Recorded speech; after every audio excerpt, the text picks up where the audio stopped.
Good evening. I am Trinace Riggs, the Chair of the School Board of the City of Virginia Beach, Virginia, and I hereby call this meeting to order at 6:02 p.m.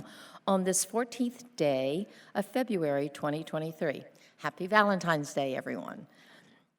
Thank you to those who have joined us in person and online. Madam Clerk, will you please announce those school board members in attendance? Thank you, Madam Chair. Present in the Holland Road Annex School Board Room is Chair Riggs, Vice Chair Weems, Ms. Anderson, Ms. Brown, Mr. Callen, Mr. Culpepper, Ms. Franklin, Ms. Manning, Ms. Martin, Ms. Melnick, and Ms. Owens. Okay, thank you. And we're going to start with our moment of silence, followed by the Pledge of Allegiance. Please join me in observing this moment of silence.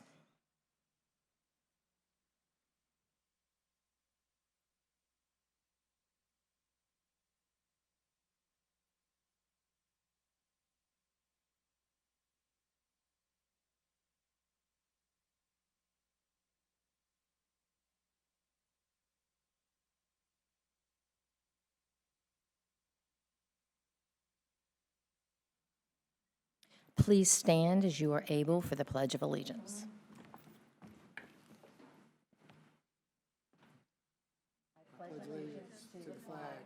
United States of America, and to the republic for which it stands, one nation, under God, indivisible, with liberty and justice for all.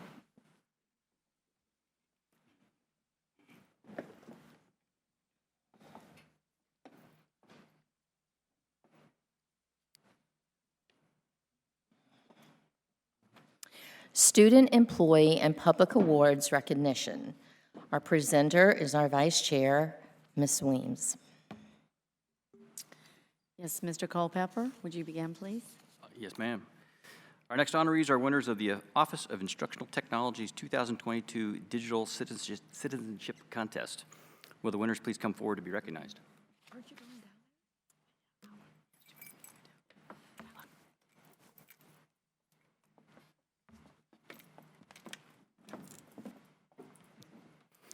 The Office of Instructional Technology was proud to sponsor the 2022 Digital Citizenship Contest, Building Digital Citizens. Students had the option to create a poster, picture collage, video, podcast, infographic, animation, PSA, or another idea that showcased the importance of digital citizenship in Virginia Beach City Public Schools. Schools across the district held school-wide contests and chose winners. These winners were then entered into the district-wide contest. Those entries were narrowed down to the top 3 in each of the following levels: kindergarten through 2nd grade, 3rd grade through 5th grade, middle school, and high school. These 12 entries were then posted online to allow the community to vote. Each winner was awarded prizes from district community partners. The winners are Du-An Tin, a 2nd grader from Newcastle Elementary, Callie Sanson,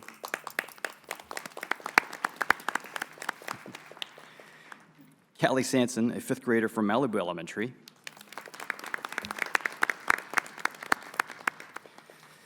Danae Kinglock and Alex Macedo, 8th graders from Old Donation School, and sophomore Sheenan Lewis from Tallwood High School. Congratulations to the Digital Citizenship Award winners. We are proud of you.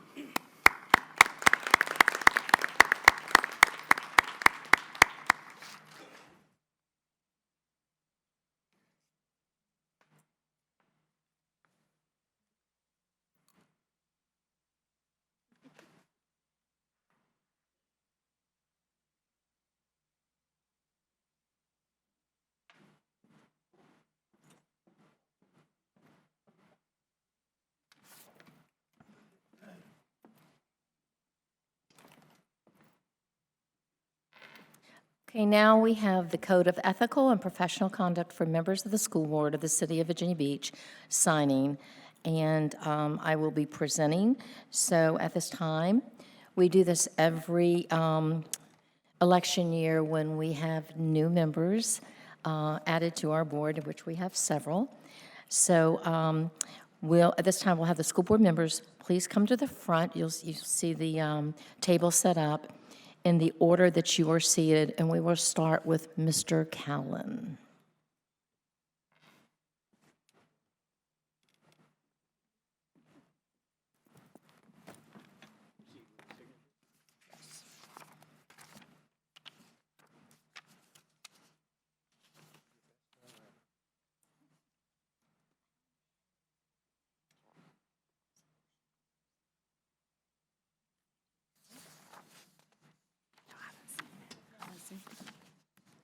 Thank you.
Displayed in a prominent place in the building.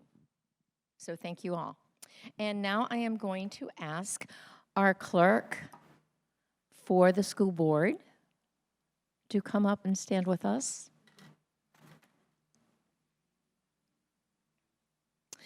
So this month is the National School Board Clerk Month, and we recognize our wonderful clerk for the school board, and we would be recognizing, and I am recognizing her, she's not here, Ms. Kipe, Susan Kipe, she's our deputy clerk.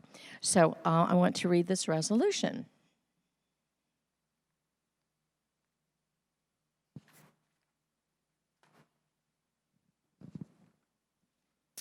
The resolution for VSBA School Board Clerk Appreciation Week, February the 13th through the 17th, 2023.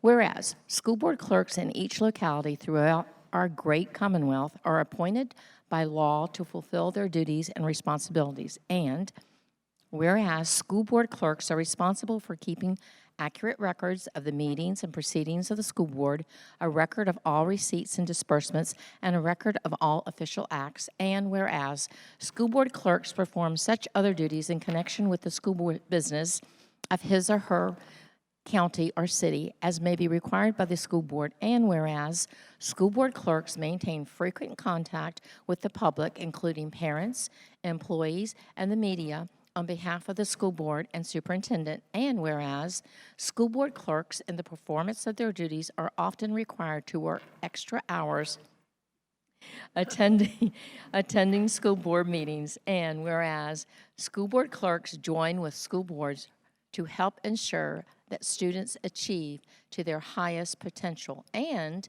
whereas school board clerks provide an invaluable service for school board members and superintendents, the VSBA Board of Directors does hereby recognize the third week of February as the School Board Clerk Appreciation Week in the Commonwealth of Virginia.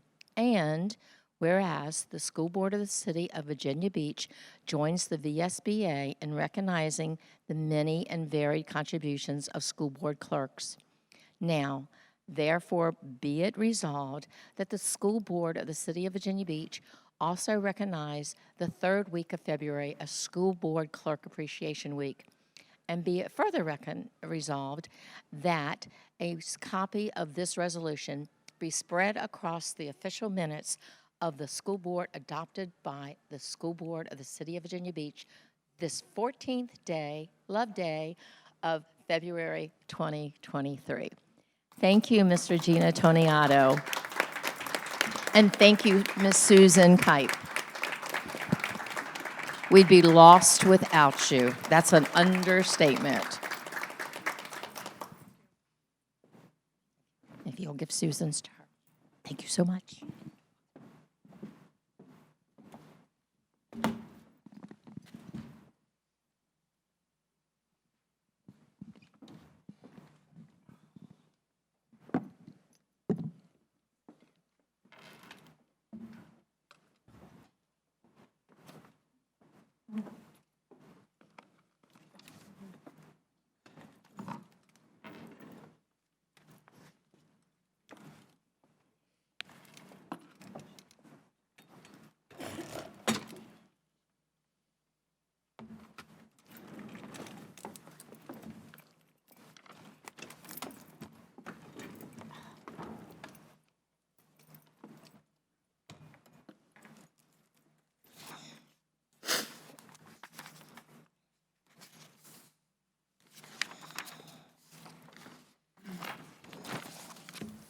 Okay, now we're going to have the adoption of the agenda.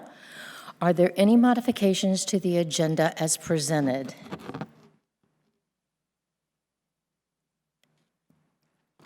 Okay, hearing none, I call for a motion to approve the agenda as presented. Okay.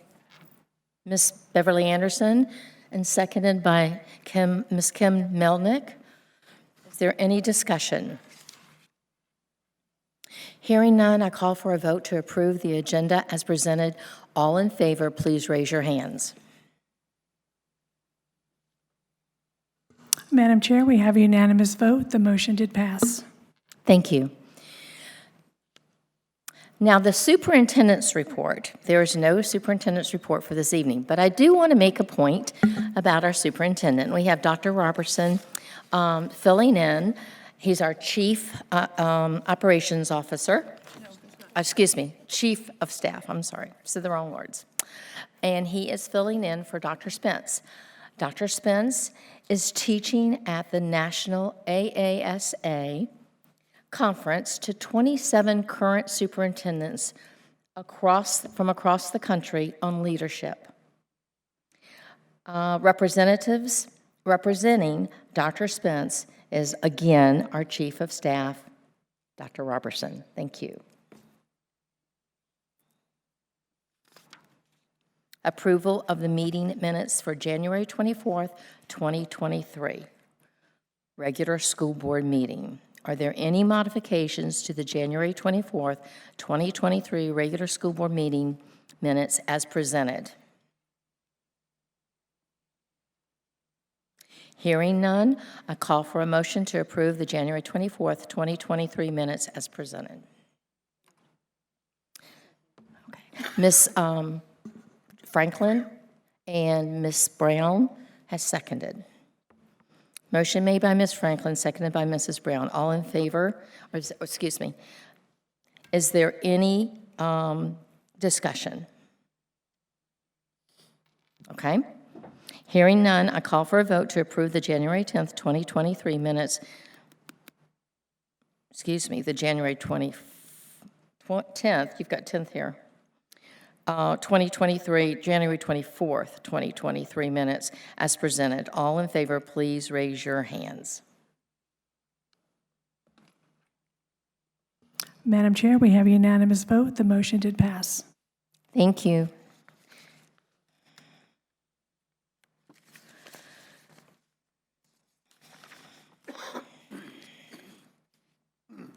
Okay, now we are going to move forward with public hearing on proposed fiscal year 2023-2024, the school operating budget and fiscal year 2023-2024 through fiscal year 2028-29 for the capital improvement program. The school board will now hear public comments, beginning with the public hearing on proposed fiscal year 2023-24 school operating budget and fiscal year 2023-24 through fiscal year 2028-29 capital improvement program, then public comments on matters relevant to pre-K through 12 public education in Virginia Beach and the business of the school board and the school division from citizens and delegations who signed up with the school board clerk prior to noon today. Speakers are responsible for being in chambers or online when they are called to speak, and if a speaker is not present when called to speak or is not online or unable to unmute when called to speak, the school board at its sole discretion may allow the speaker to speak at the end of the public comment session. The school board also invites the public to submit comments through our group email account, which can be found on our website. Madam Clerk, please introduce the first speaker for the budget hearing. Thank you, Madam Chair. Our first speakers on the public hearing will be Sonia Robinson, Kathleen Slindy, and Amanda Yarborough.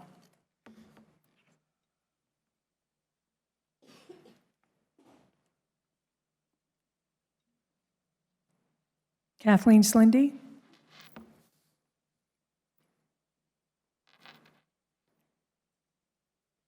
Welcome. Good evening, Chairwoman Riggs, Vice Chair Weems, school board members, and Dr. Robertson. My name is Kathleen Slindy, and I serve as the president of the Virginia Beach Education Association. I am here to advocate for option 1 for both the teaching and non-teaching employees. This is the option that accomplishes the goals given to the Siegel consultant firm when they undertook this study. Last week, while presenting the SEON, Dr. Spence stated that VBCPS ranked #1 in SOL test scores and I wondered how the employees that work so diligently with students to deliver those test scores ranked in pay with neighboring districts. And I have those rankings here to share with you. For now, though, I will tell you that the SOL test score performance and pay for the educators and the support professionals delivering those top test scores in the region don't match up. VBCPS is ranked 6th in this region. Employees in Chesapeake, Suffolk, Newport News, Hampton, and York earn more in their respective positions than our employees.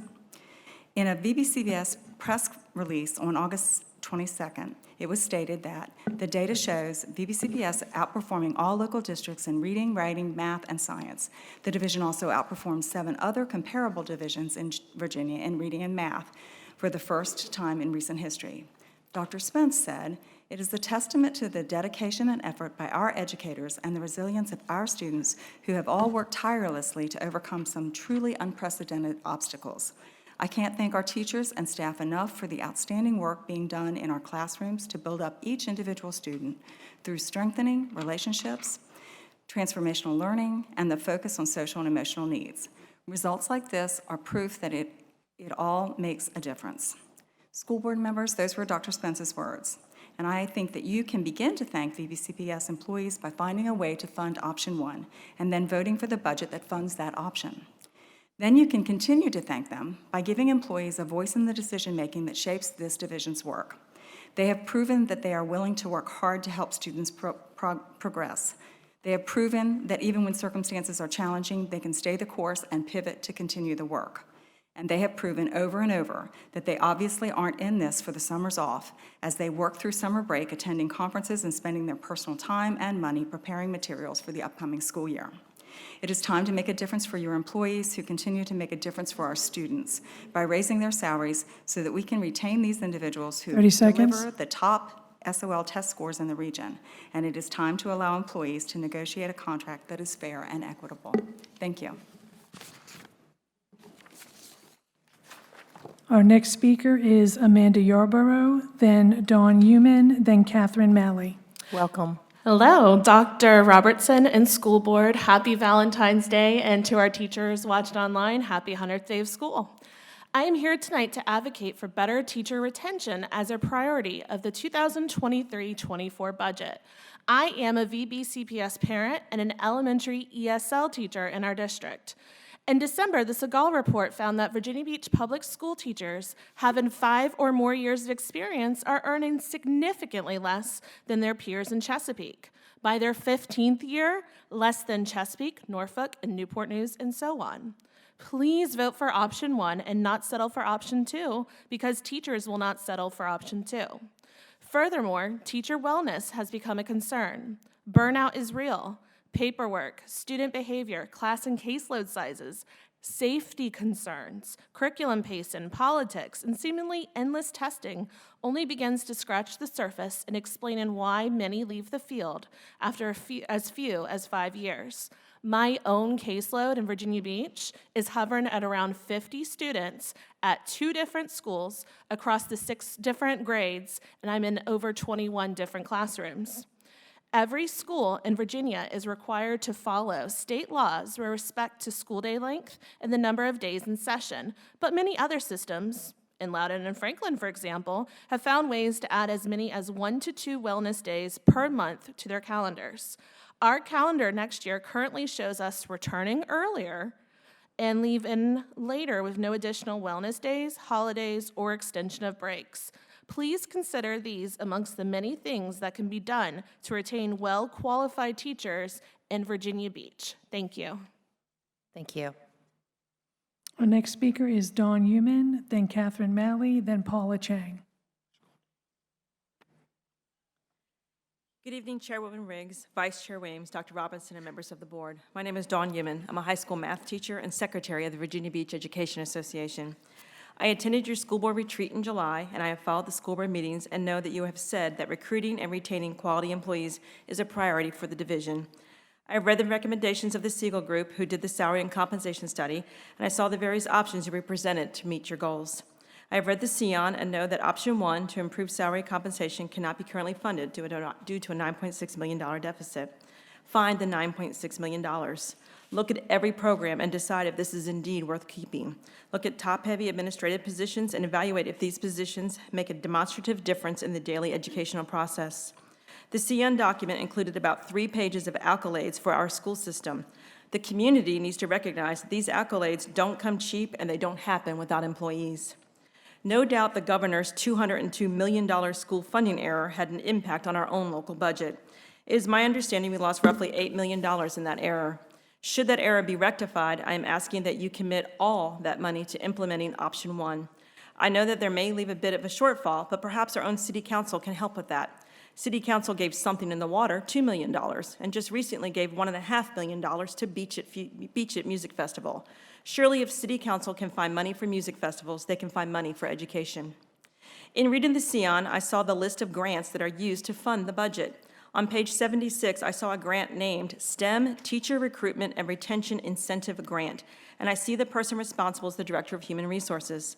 I know that VBCPS offers signing incentives to recruit new teachers, but what has been done to retain veteran teachers?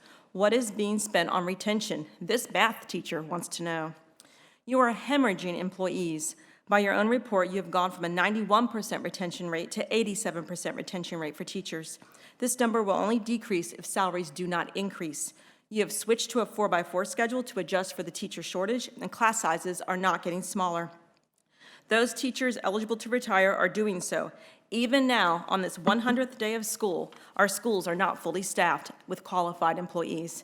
Teachers know their worth, and they are taking their talents elsewhere. Commit now to finding a way to fully implement Option 1 as put forth by the Siegel Group. If the governor does correct his error and sends money to Virginia Beach, promise to direct it to the implementation of Option 1 and for 30 improving seconds. employees' salary and compensation. Commit now to standing up for your employees when you work with City Council. Demonstrate that education is important to you and demand that the rest of the city make it a priority too. Our next speaker is Catherine Malley, then Paula Chang. Welcome. Good evening, school board members and Dr. Robertson. My name is Catherine Malley. I am a retired teacher and current member of the VBEA board. I am speaking to you tonight to advocate for better teacher retention as a priority of the 2023-24 budget. As a former teacher, I am speaking for my colleagues who are still investing themselves in teaching. Having stepped away, I am even more keenly aware of the energy, dedication, and commitment it takes to teach every day. In December, the Siegel report found that Virginia Beach public school teachers having 5 or more years of experience are earning significantly less than their peers in Chesapeake. By the 15th year, less than Chesapeake, Norfolk, and Newport News. Please vote for Option 1 and not settle for Option 2, because teachers will not settle for Option 2. Your vote on this issue will have a direct correlation to teacher turnover in the 2023-24 school year. Furthermore, teacher wellness has become a concern. Burnout is real. Paperwork, student behavior, class and caseload sizes, safety concerns, curriculum pacing, politics, and seemingly endless testing only begins to scratch the surface in explaining why many leave the field after as few as 5 years. Every school in Virginia is required to follow state laws with respect to school day length and the number of days in session. But for many other systems, Loudoun and Franklin, for example, have found ways to add as many as 1 or 2 wellness days per month to their calendars. Our calendar next year currently shows us returning earlier and leaving later, with no additional wellness days, holidays, or extensions of breaks. A vote for Option 1 compensation plan is the #1 choice to recruit and retain teachers in Virginia Beach City Public Schools. Happy Valentine's 30 Day. seconds. Send a love letter to Virginia Beach teachers by voting for Option 1. Our next speaker is Paula Chang.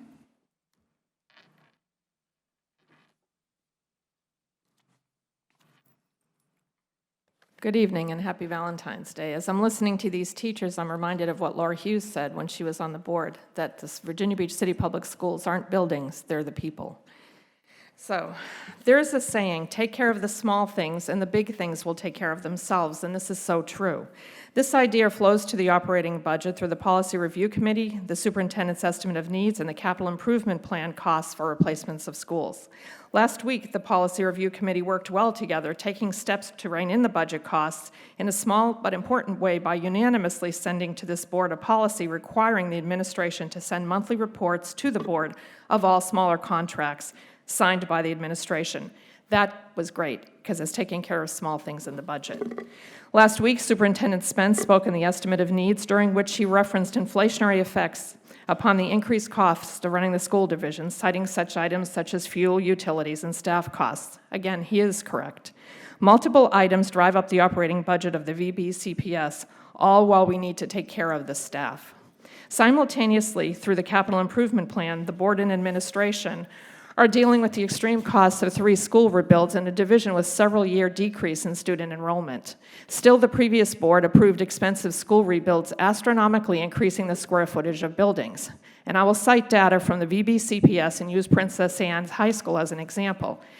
PA has a current and consistent enrollment of about 1,700 students and a present building size of 228,000 square feet.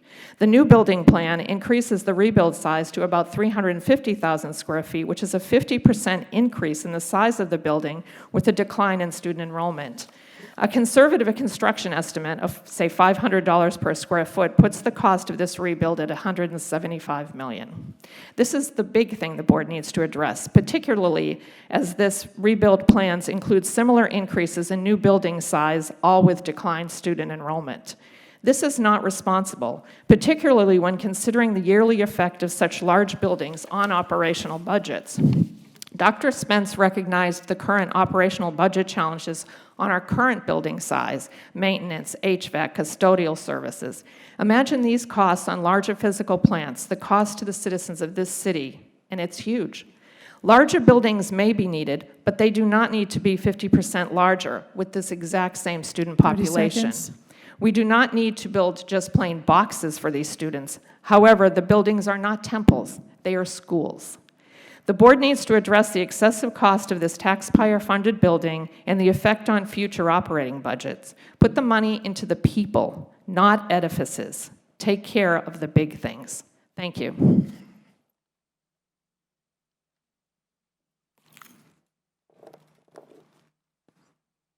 Madam Chair, we'll move on to the public comment speakers. We'll start with the student speakers. Our first speaker will be Emily Labar, Ella Stanton, and Carol Ann Ramsey.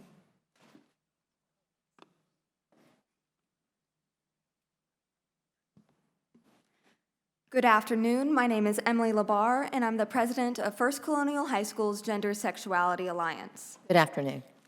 Over the last 4 months, the students, teachers, and parents of Virginia Beach have argued that the 2022 model policies are not what's best for our city or our student body. In the words of Mr. Nobles, a teacher in VBCPS, there is a broad consensus against these policies. You can have your opinions on transgender people, as I'm sure you do. There's nothing I can or will do to change that. But facts have no moral judgment. And the facts state that between 35 and 39% of youth who identify as transgender experience homelessness or housing instability at some point in their lives. The facts state that 40% of transgender individuals attempt suicide. As Icarus Landacre from Princess Anne High School said back in October, we are not sick because we are transgender. We are sick because we hear, "I hate you," more than "I love you." We are sick because we are hurt, and we need more support. I believe that it's important to understand that this isn't a debate on transgender people. We aren't asking for the sun and the moon. We aren't asking for the board members to like trans people or even understand them, just to respect them. I know the question of is it a phase or is it not a phase weighs heavy on the minds of many. But my answer to that is also a question. Why does it matter? It's no hardship to refer to students by different names or different pronouns. It's no hardship to us to maintain access to counseling. Is it a phase or is it not a phase? Why does it matter? The teenage years are where we are supposed to find ourselves, to figure out who we are. We should not be denied that. We should not be shamed, harmed, or disrespected. And if that student in a phase commits suicide, like 40% of transgender individuals attempt, the story ends there. That's it. The end. So give your students a chance. 30 seconds. The freedom to be without fear, adults who care about their well-being. I'm not asking for a change. In fact, I'm asking for the current policies to stay the exact same. Reject the 2022 model policies. allow us to ask the question only we can answer. Who am I, and who do I want to be? Thank you. Our next speaker is Ella Stanton, Carol Ann Ramsey, and then Charlie Levine. Welcome. Thank you. Prior to this meeting, I was at a loss of what to stand before you to speak about. What words haven't already been said by my peers countless times in front of this board? What truly would make an impact?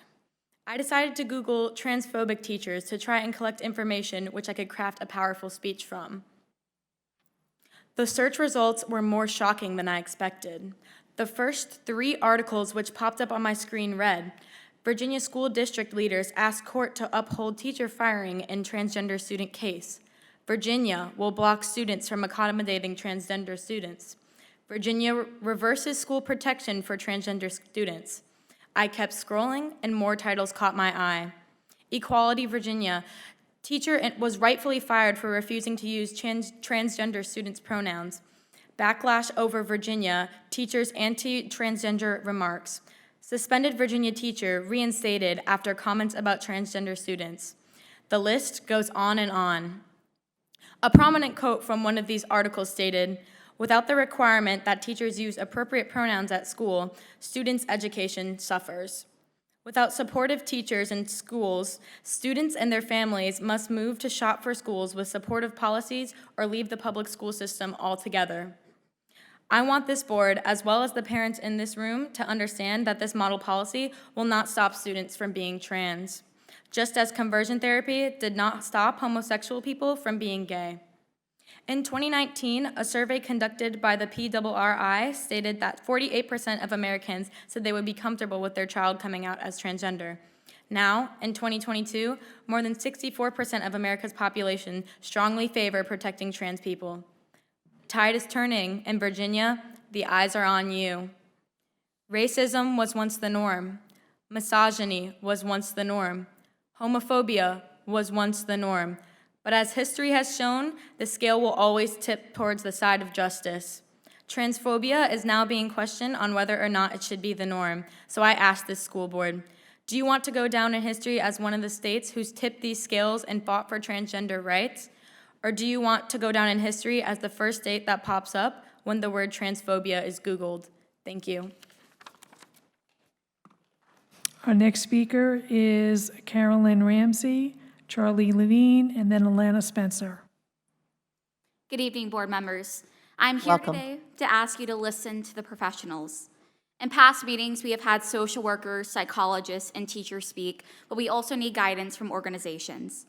The National Association of Secondary School Principals is a national organization of both middle and high school principals and school leaders from across the United States and 45 countries across the world.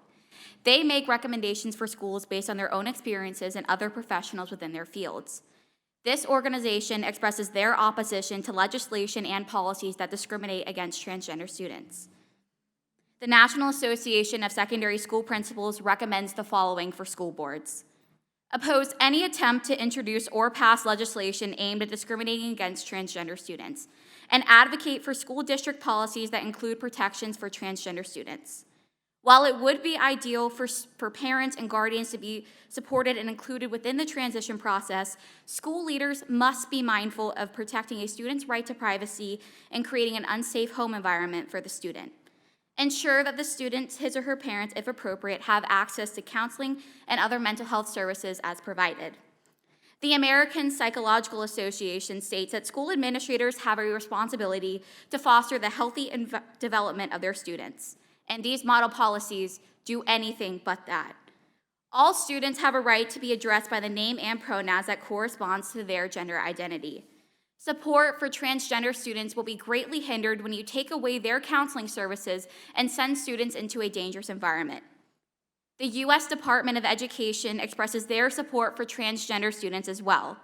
Under their guidelines, they show that schools can show their support by adapting policies that respect all students' gender identities, such as the name a student goes by, which may be different from their legal name, and pronouns that reflect a student's gender identity.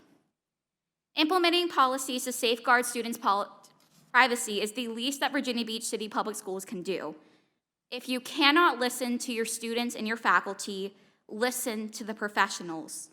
In an age where transgender youth has nearly doubled in the last 5 years, this is not a small-scale civil rights issue. Transgender students are not going away under these policies, but are rather being masked of their true identities in favor of a policy that goes against everything that Virginia Beach City Public Schools stands for. Thank you. 30 seconds. Our next speaker is Charlie Levine, Alana Spencer, and then Bethany McBride Wilmonth. Welcome. Good evening.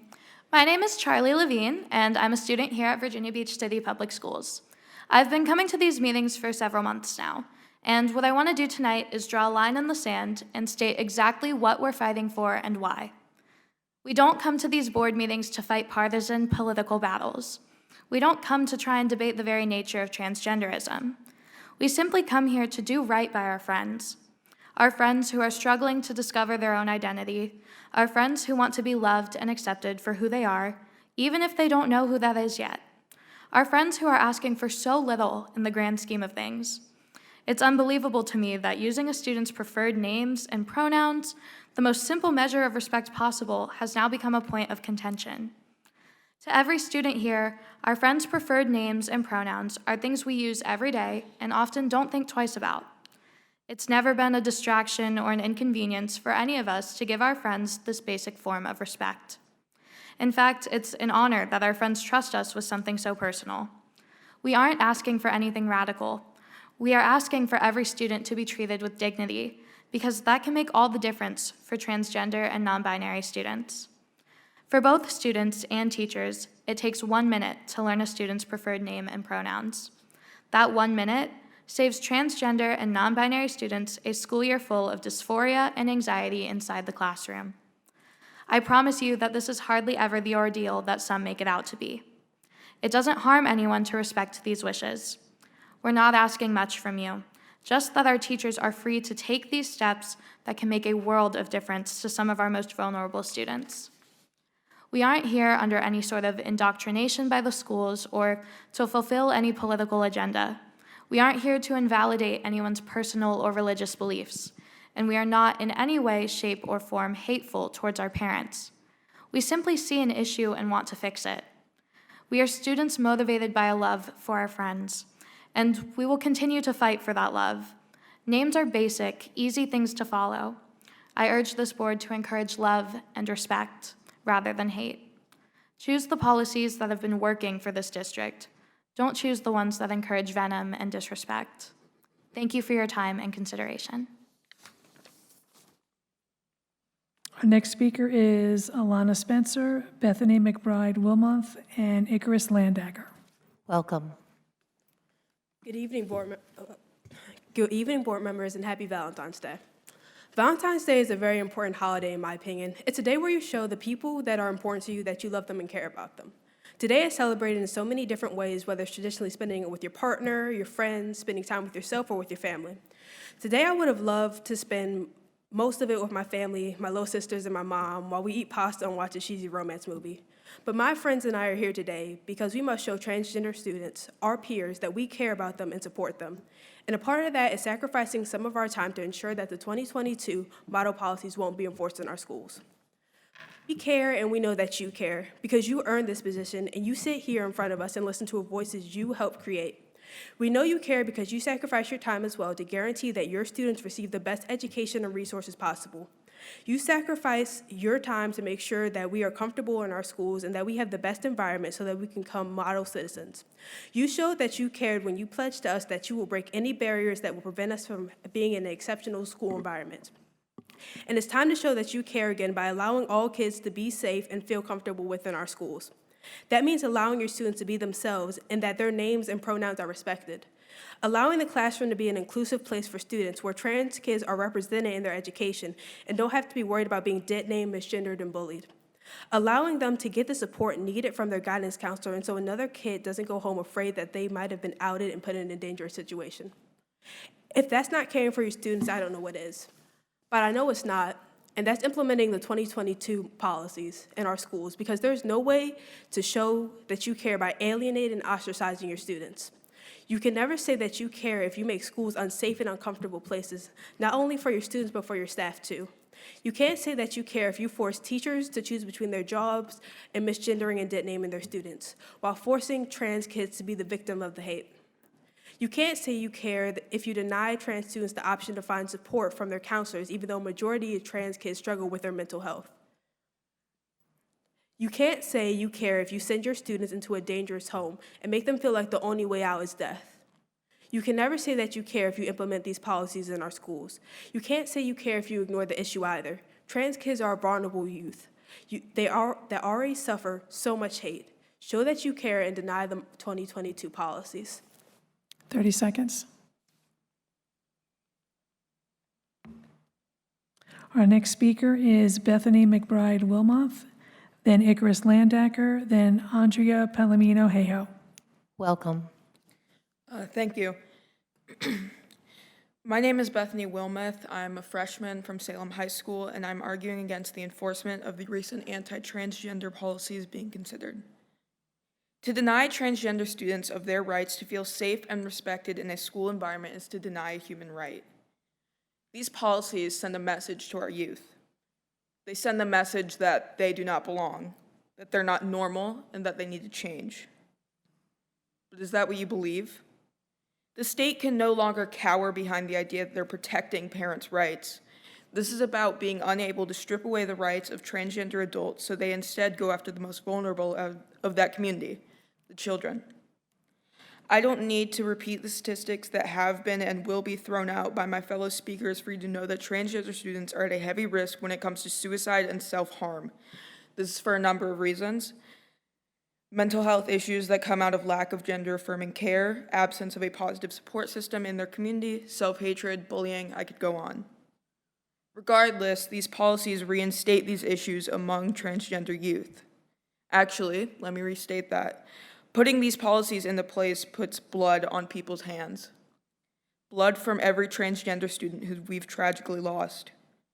I have no doubt in my mind that these statistics will only increase when our transgender brothers, sisters, and others are forcibly dead-named and misgendered without any sort of support system that they may or may not be receiving at home. You want to say you care about children? That means absolutely nothing unless you're talking about all children. So to all members of the school board and anybody in the Virginia Beach community watching from the sidelines, I urge you to stand up and stand for the rights of transgender students, because when the rights of any group are being threatened, there's no telling what may be next. The only way to make change is to make the state hear our voices. Thank you. Our next speaker is Icarus Landacker, then Andrea Palomino Hayhoe, and Lana Waters.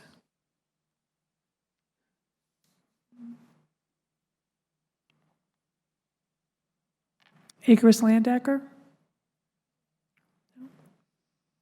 Andrea Palomino Hayhoe?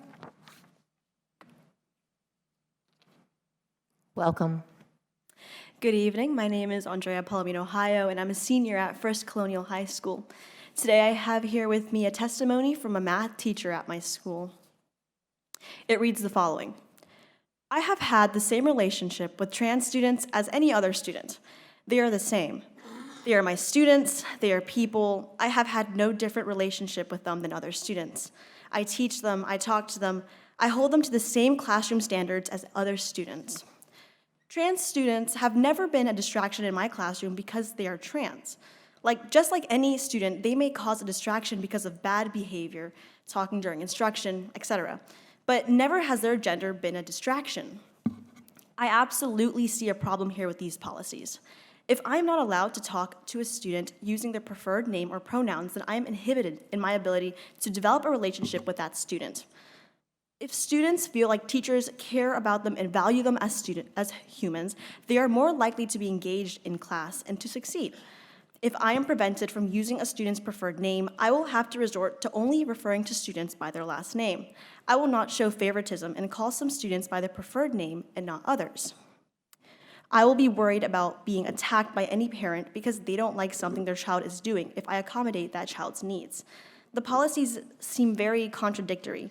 They open with schools being deferential to parents' beliefs, but also that schools serve all students. There are cases where some students don't feel safe talking to their parents, or their parents are openly opposed to their child's choices. It feels like a very contentious policy that will further restrict a teacher's ability to truly know their students and to meet their needs in the classroom. I have taught many trans students over the years, going back to the 80s in Norfolk. Society has made great strides since then in being more accommodating and responsive to their needs. I am a firm believer that public schools are here to educate all students, regardless of their gender, sexuality, religion, political beliefs, etc. The purpose of public education is to educate young people to help improve society as a whole, and we have a wonderful, diverse, vibrant society where everyone should be heard and respected. Teachers can't possibly know every single parent's beliefs, and many beliefs will be in conflict within one classroom. My students have been able to adapt over the years and to be more inclusive. I trust young people to make the world better. Thank you.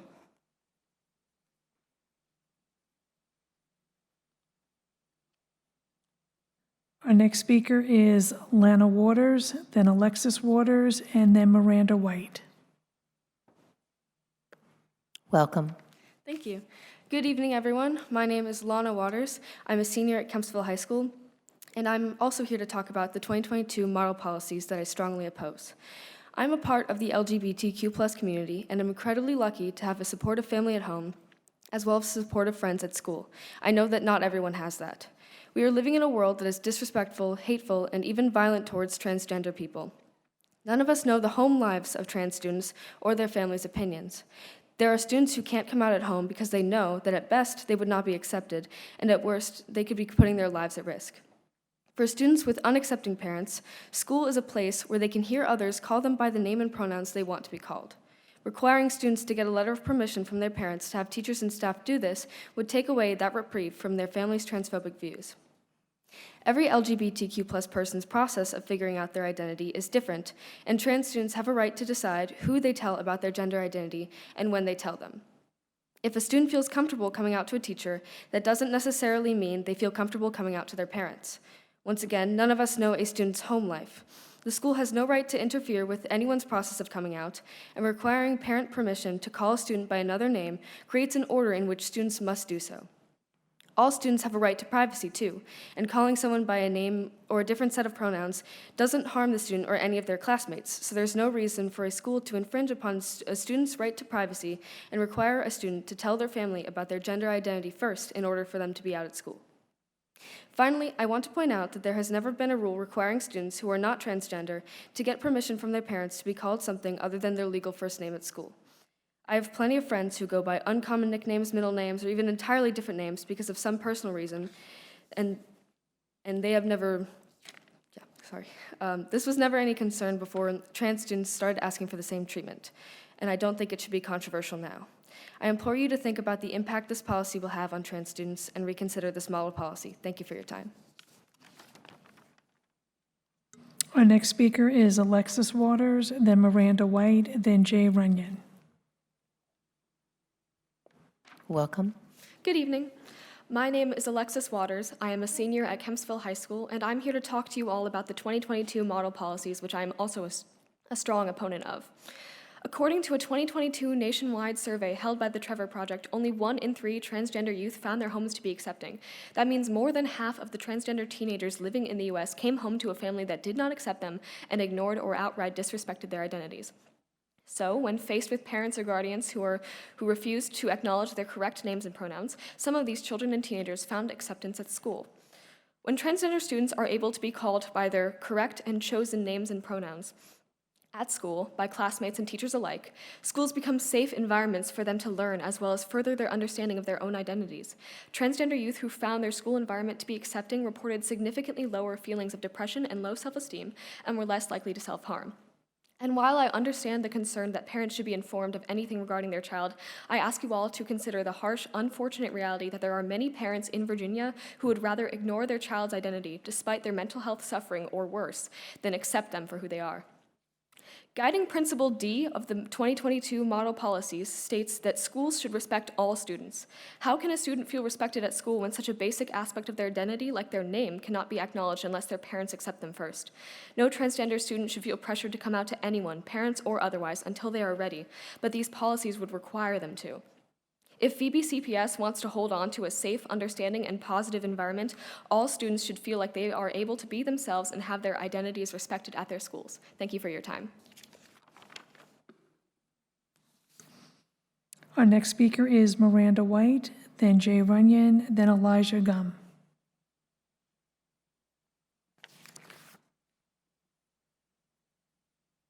Miranda White. Jay Runyon.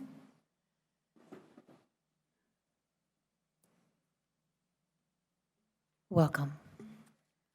My name is Jay Runyon, and I'm here today to speak against the 2022 model policies. I don't think there are enough words to describe what this model policy makes me feel. I could tell you I'm angry, I'm upset, I'm frustrated, but I don't think that these words are powerful enough to describe the amount of dread and fear that is built up inside me because of this proposed policy. It's Valentine's Day, and instead of spending time with my girlfriend, I'm here. I'm here talking to you because of how terrifying and threatening this policy is. This should say something. This should mean something that day after day, meeting after meeting, there are droves of students showing up and trying to convince, plead, and beg you not to pass this policy.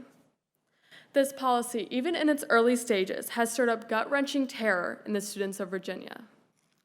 I'm sure you can see through the students attending these meetings en masse how much this proposal has affected us. If this were a harmless proposal, there wouldn't be students protesting it. I'm sure many policies have been implemented with minimal comment, so why is this policy different? It is because of the irreversible damage that this model policy will impose on both Virginia students and the education system as a whole. More than just the fear and harm that will befall our friends, however, is how this feels like one giant game of politics. Transgender and gender-neutral students have suddenly transformed into pawns in this political game, being forced around in whichever direction lawmakers deem fit. Why is this how we should let our students and our friends and our children be treated? After I'm finished with my speech, there will be speakers after me who are reading the testimonies of transgender students who are unable to come here and speak to you all. I want to stress how important it is that you listen. Listen to the words of the students who are directly affected by this policy. Listen to their voices and their fears as if their lives depend on it, because they do. And aside from simply listening, understand the implications of having these students read testimonies of friends whose voices will never be heard otherwise. These testimonies are read for these transgender students in the first place, as they can't come here and speak, as they would be risking their security and safety in their homes. So, if these students cannot even attend a school board meeting to express their opinions safely, imagine how dangerous life would become for them after this policy is passed. 30 seconds. Ultimately, this decision should be easy. All I'm asking for you to do is make the easy choice. Thank you. Our next speaker is Elijah Gum, then Naomi Giamu, and Charlie Bodenstein.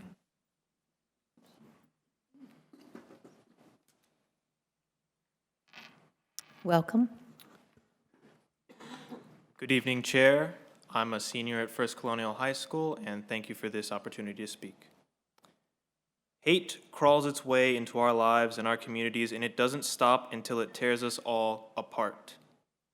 This is a testimony from a trans student in VBCPS. I hope his experiences help shed light on what it's like for those students who might be affected in VBCPS. It took me a long time to feel like my chosen name had truly become who I was. Most people think about their name and say, yeah, that's me, but it took me a long time to be able to feel that about myself. When I hadn't changed my name yet, people would call out to me and I would know they were speaking to me, but mentally, it felt like they were miles away. There was a massive disconnect between my previous name and my actual identity. So when I finally found a name that suited me, I felt a certain weight leave my shoulders. When people called my name, I finally felt like they were talking to me. My teachers were accepting of it, and even kids that previously knew me as my old name easily switched over. These policies are going to put that weight back on me and all other trans students. These policies state that outing trans students to their parents is to keep the parents informed. However, asking a teacher to use your preferred name is not a life-altering decision. It's the same as a cisgender kid wanting to go by a shortened version of their name. Not only do these policies pose a threat to these students, but it shrinks their pool of outside help and support. A lack of counselor access for these students is not only discriminatory, but it also violates their humanity by cutting them off from their support groups. Nothing is gained by restricting someone's access to personal help. By adding more restrictions to the students, these policies are failing the same students they wish to protect. These policies are extremely out of touch with trans experience. A cis student could easily go to the counselor and talk to them about issues they're having, and they can trust that their word will be kept between them and the counselor. It shows me that trans students are not respected the same as others. There needs to be mutual respect if you want the people in a system to feel safe. And trans kids are not being 30 respected seconds. in the system. All these policies do is show that trans kids have no confidentiality in a school that is supposed to be a safe place for them, regardless of circumstance. As I see it, unsupportive parents are the people who these policies want to help. Why don't students get to voice their concerns the same as those running the schools they enroll in? Why am I not allowed to live authentically in a place where everyone else gets to? Thank you. Our next speaker is Naomi Giamdu, Charlie Bodenstein, AJ Francis Quattaro. Welcome. Good evening. This is a testimony from a trans student in Virginia Beach. Without a doubt, the policies we discuss tonight will only cause harm to the people that we as a public school system have planned and hoped to protect. These policies will actively hurt young transgender teens in Virginia. Not only will they put students in danger in school, a place they should always be able to feel safe at, but also at home. I was always told I could be myself at school, but with these policies, I could be anyone but myself, at a place where I was always taught I could be safe. These policies only convey how much adults in our government do not care whatsoever for the kids of today. Times have changed since they were in public school, but that change isn't bad. Many of my teachers have asked me for my preferred name and pronouns at the beginning of my school year. But recently, I started going by a new name, Flynn. My name isn't special, it isn't eye-catching or dramatic, but it's my name. It has taken me years to find my name, and to be able to go by that name in a safe school environment means the world to me and many other transgender students who may not have the luxury to use that name at home. The support that was given by my teachers and peers when they heard about my name change was overwhelmingly positive and helped me feel more comfortable about my identity and who I am as a whole. Additionally, the GSA at my school has done really amazing things with helping me find people I am comfortable around, but also people who are like me. The changes these policies propose threaten all of that progress. The changes that have been proposed can only hurt kids. There is no benefit given to the children which our public schools are meant to protect. These policies will hurt children in a place where we have always told them they are safe. We have told them that school is a place full of trusted adults, and yet these policies, countless trans kids, including in myself, would no longer have that luxury. They're preventing kids from feeling safe in a place where they were always supposed to be a helping hand. Our schools should be a loving and accepting place for students, especially when in some cases their homes are not. When we have policies like these against transgender kids, we are only teaching them to hide who they are. We aren't magically turning them back into their gender. 30 seconds. We aren't magically turning them back into their gender they previously were. We are only teaching them that our schools are not safe. Thank you. Our next speaker is Charlie Bodenstein, then AJ Francis Quattaro, and then Joey Coley. Welcome. Thank you. My name is Charlie Bodenstein, and this is a testimony from a transgender student in VBCPS. I urge you to intently listen to this student and the kind of impact these policies will have on him. There is no doubt in my mind that these policies will raise depression, anxiety, and suicide rates in our trans students because these policies make it clear that trans students are unsafe and unwelcome. A lot of transgender students are not accepted at home, and they feel as if school is the one place where they are free to be themselves.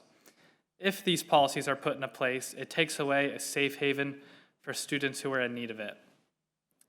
For the students who aren't accepted at home, these policies essentially say, parents, if your child feels comfortable enough to share a part of themselves with you, you don't need to pay any mind to it.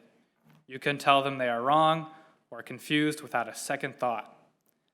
I appreciate that my identity is respected by the staff, and by referring to me correctly, it doesn't leave any confusion with my peers. They refer to me as Kai and use he, him pronouns when talking to me or about me in class, which is very affirming. I happen to be fortunate enough to be accepted, and it feels really freeing. I don't have to live my life in fear. I like to believe that I have a pretty happy life and good mental health, but please don't take all of that away, because these policies really could be life or death for transgender and non-conforming students. These policies will put a lot of students on the spot, and they will be targeted and bullied even more than they already are. These policies will enable bullying because policies like these show a clear message to all students that it's okay to harass someone just because they have a difference. I know that schools across the country push their students to be kind to others and that their school is a bully-free zone. These policies will show the exact opposite. I know this is not a message the school boards want to be sending to their students and future students. To have your entire identity disrespected is extremely insulting. To trans students, it's basically saying, we don't see you as a person. We could honestly care less if you were here or not, and don't bother trying to tell us otherwise, because we will not listen to a word coming out of your mouth. This isn't just a game that students are trying to play, or some sort of 30 seconds. Some sort of character that they are performing. This is transgender students' entire life. It is life or death in the eyes of the students. Thank you. Our next speaker is AJ Francis Quatero, then Joey Coley, then Jay Cook. Welcome. Good evening. My name is AJ Corderero. My pronouns are they, them, and I am a 10th grade student at Floyd E. Kellum High School. As a transgender student myself, my name is very important to me. One of my least favorite questions to be asked that I'm sure some of you are wondering right now is, what does AJ stand for? Not because it's rude, but because it's really difficult to answer. It doesn't just stand for a couple words. It stands for a huge part of my identity. It stands for the endless joy that I have in the name that I have chosen for myself. The first people who called me by this name were teachers. Moving back to Virginia after 3 years in a completely different country, I publicly came out to the students and staff at my school and was welcomed into Kellum with, for the most part, love and acceptance. The drama club that I largely participate in, spearheaded by one of the same teachers who I first came out to, has provided an exceptionally safe space for me. The sense of acceptance and belonging that I feel in the drama club has allowed me to perform theatrical feats that I never would have imagined I could. So many people within my school have allowed me to realize that it is not only okay for me to be myself, but it is a cause for celebration. I would have never fathomed being able to come out and speak in front of all of you without the support of teachers and peers within my school, as well as the support and safety that the 2021 policies have allowed me to have. The 2022 model policies, however, send me and other gender-diverse students a strong message of hate and rejection. The policies indicate that the school board is not only willing to ignore the mental well-being of trans students, but also completely oppose it. By allowing teachers to publicly reject and disregard the identities of transgender students, students who fall victim to this rejection will feel isolated and will be subject to additional harassment from peers. If teachers can discount the well-being and identity of trans students, then why shouldn't other students? In addition, the policy regarding the forceful outing of trans students to their parents is completely unsafe. Some students will be forced to put themselves in a dangerous situation by either outing themselves in an unsafe and unaccepting home environment or repressing themselves at home and at school to an unhealthy level. Keeping their identity private from parents who might reject or harm them provides safety to a lot of transgender children. Additionally, school is often a safe outlet for trans students to be themselves without judgment from those at home or elsewhere. Taking that away and invading their privacy may put trans students in immediate danger. And we are already in danger for existing. 30 seconds. Truly care for transgender students, please reconsider implementing these policies.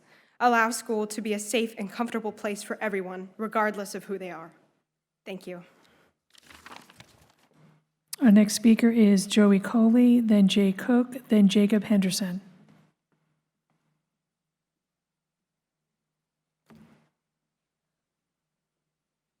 Welcome. Hi, my name is Joey Coley, and that isn't the name I was born with or even started high school with, but it's who I am. I realized I was non-binary during my sophomore year, and I'm now a senior at FC. I realized that I'm extremely lucky because I had multiple friends, teachers, and staff who showed me how easy it was to accept me as me. But I also know that this isn't the case with all students. I know that there are some people who would just love to jump on the chance to dead name or misgender a student just because they don't agree with the choices a student's made. And right now, I'm at a point in my life where I'm completely comfortable with my name and gender identity, but these new model policies would rip that safety and stability away from me along with hundreds of other students.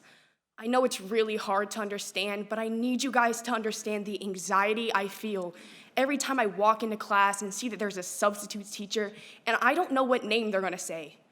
I don't know what the role says, or the uneasiness I feel when they say the wrong name and I'm surrounded by friends who now know. That name is something I've left behind. I'm not that person anymore in the slightest. But because of where I am or who I decided to be, I have to be faced with that out of nowhere. Did you know that almost 45% of LGBTQ+ youth have seriously considered committing suicide within the last year?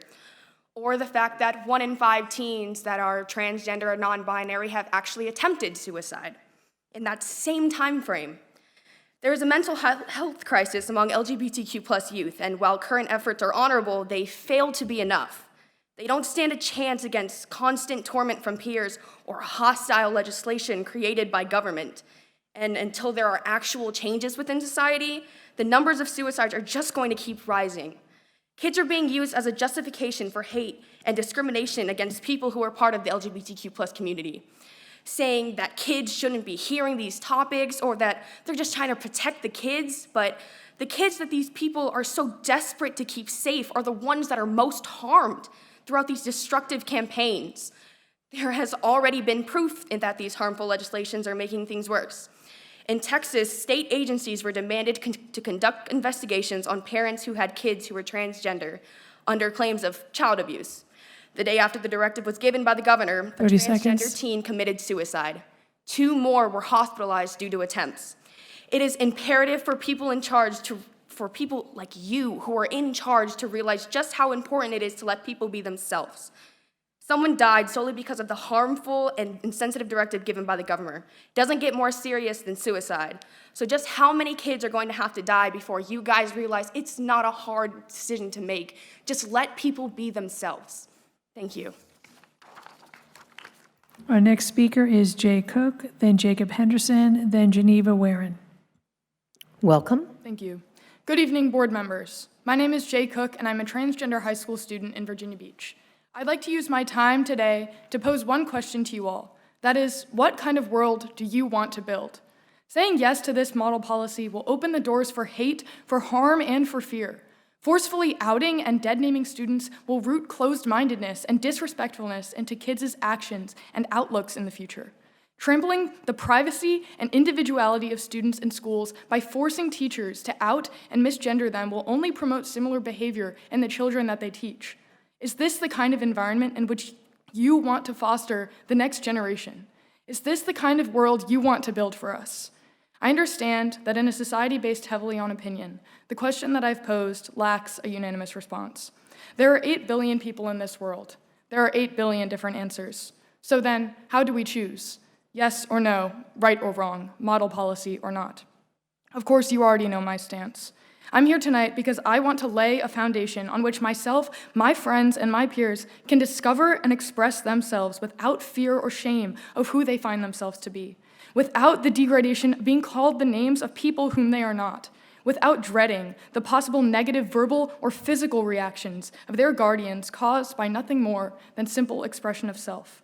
But that answer is just mine, and I am not enough of the 8 billion in this world for you to simply agree. You've heard many sides to this issue, many reasons and many arguments both for and against. I do not aim to repeat, so instead of the statistics or an experience of being outed or dead named or a personal lament, I will give you the bigger reality. We will always face animosity when we take steps away from the past. We will always face animosity no matter if we say no or if we say yes. There will always be hate in this world because there is not enough love in it, because hate is easier, and we like easy. We are kings of settlement, of comfort zones, of boxes, and what we put in them and how we keep it there. So, in order to bring more love into this world, we should defend individuality in children and give them room to make decisions about their own identity, not the ones their parents have chosen for them. We should also defend respect, not only amongst students, but also mutual respect between teacher and student. We should defend all rights, including transgender ones, and we should push forward.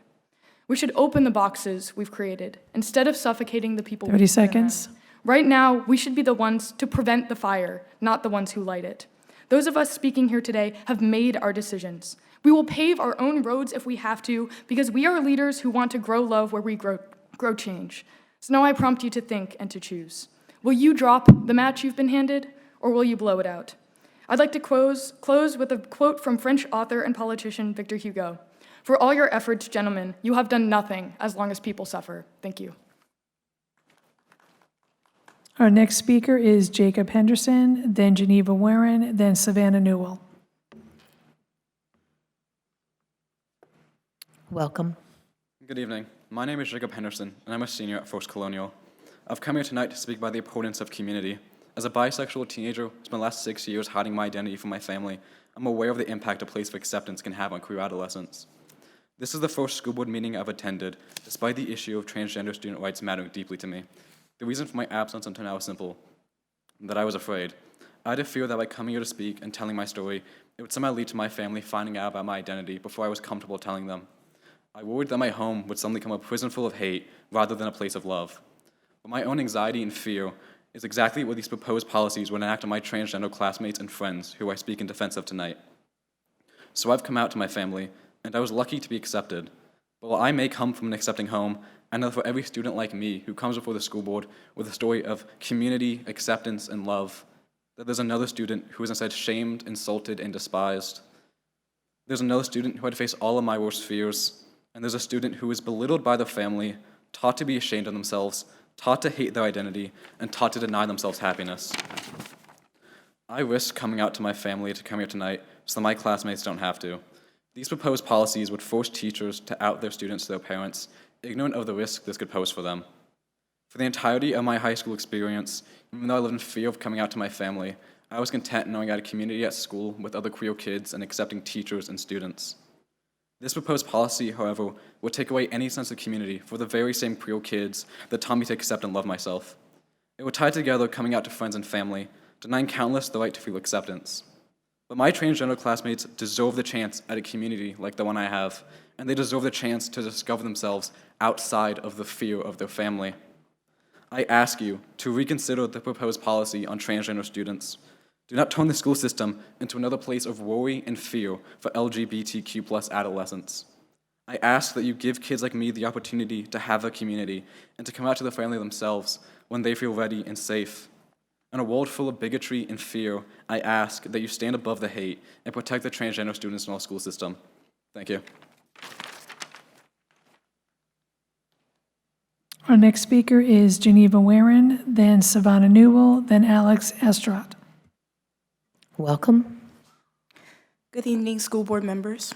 Last meeting, there was a speaker who came to the board and asked, "Where's our school board in protecting the rights of 99.5% of the students in Virginia Beach City schools?" Well, I would like to ask another question. When did we stop caring about 100% of our students?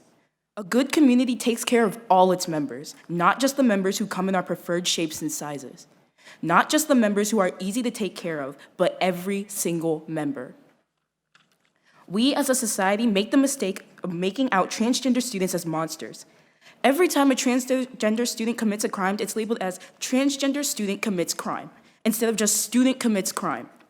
This leaves the appearance to the world that all transgender students are monsters and are committing more crimes than everyone else. We see this in London and other districts with completely free use of bathrooms and locker rooms. Simply does not happen in Virginia Beach. Here, we have gender-neutral bathrooms, a solution that has been praised by both conservatives and liberals in this city. Not once have I heard of a transgender student assaulting another student in VBCPS schools in a bathroom. If anything, trans students are the ones at greater risk of abuse, as the average trans person faces nearly 50%, a near 50% chance of being sexually assaulted at some point in their life. Just as 99.5% of Virginia Beach City Public School students are not transgender, 99.5% of transgender students are not criminals. They are not monsters. They are people just like you and me. Together, we must show compassion for 100% of our students and not let minorities be trampled because of the illusion that it diminishes the majority of the students. Our country has a system of checks and balances and separations of power for a reason, to ensure that every single voice is heard, rather than just the tyrannical majority. If our community decides to accept these policies just because our preconceived notions and prejudices towards trans students, then we are taking the easy way out. It is so easy to ignore the 0.5% when you are not among them. It is so easy to keep removing little slivers of our community out of convenience, but that kind of us versus them thinking is exactly what will kill us. If we keep cutting off slivers of our community that we don't like, then eventually we won't be a community anymore. We will just be a bunch of bitter, hateful people who have forgotten why we are here in the first place. 99.5% of our community will never be enough. For all the LGBTQ+ that would be affected by this, a quote from Martin Luther King Jr. Don't allow anybody to make you feel like you are nobody. Always feel that you count. Always feel that you have worth, and always feel like your life is ultimate significance. That's why we won't stop until 100% of students are safe and loved. Thank you. Our next speaker is Savannah Newell, then Alex Estrad, then Jake Cruz.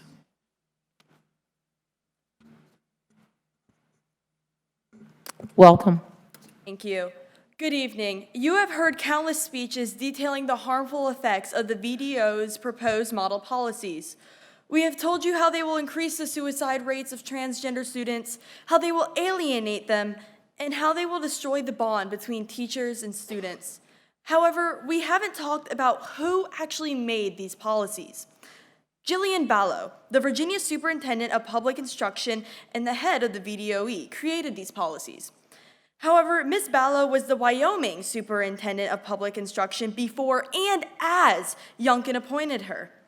This is by no means an attack on Ms. Ballo's credentials or her integrity. However, when discussing Virginia matters, it is difficult to entrust this in someone who has never attended school, taught, or even lived in Virginia. Simply put, Virginia is not Wyoming. Virginia Beach especially needs to consider this social gap when reviewing these policies.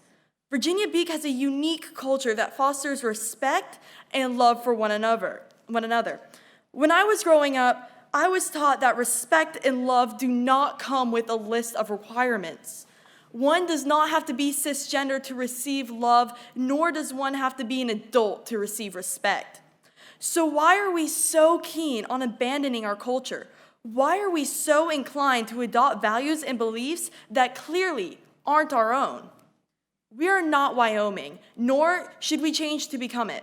Virginia Beach's style of teaching and schooling has done an amazing job. In fact, the VBCPS school district is ranked within the top 10% of all 135 school districts in Virginia.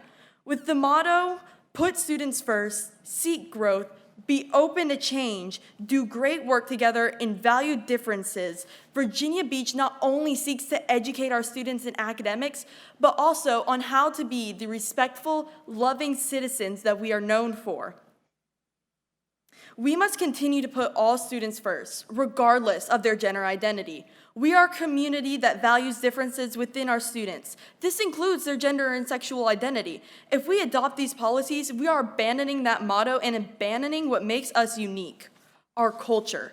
Respect goes a long way, especially in a military town like Virginia Beach. The first thing every student is taught is respect. 30 seconds. Respect your elders, your teachers, and your peers. Respect is something these policies aim to take away. Using a person's preferred name and pronoun is a simple yet fundamental act of respect that acknowledges and validates a student identity. Virginia Beach has always promoted individuality and acceptance. Are we really willing to change that?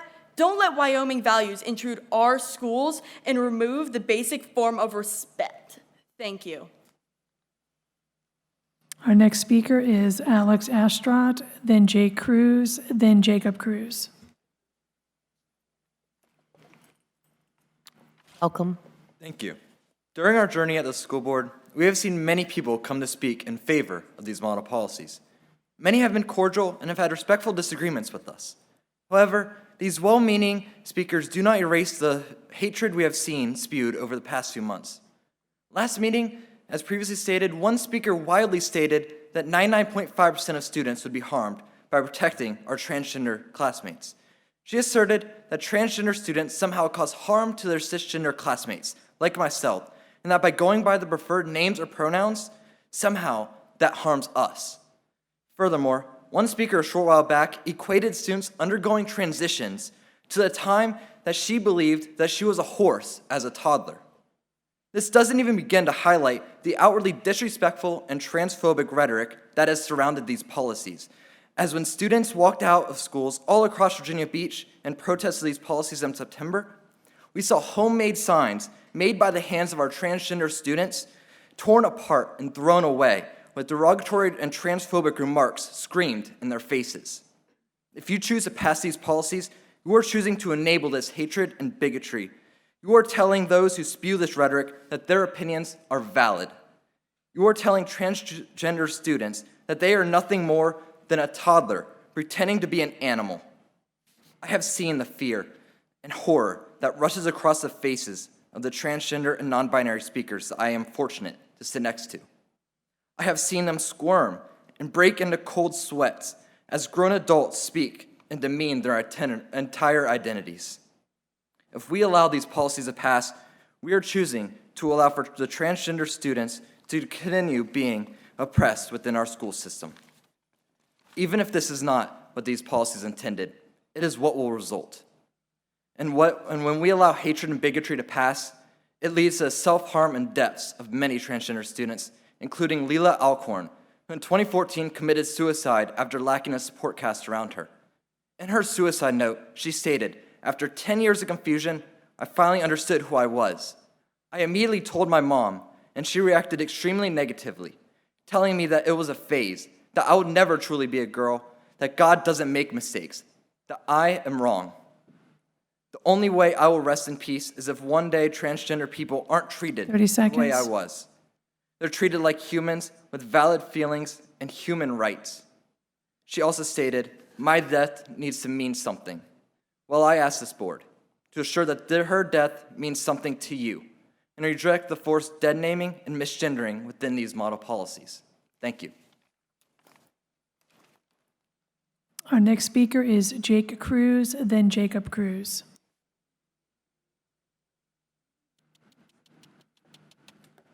Good evening, board members. Welcome. On Saturday, February 11th, 2023, Brianna Gay, a 16-year-old trans girl, was found in the middle of Warrington Park.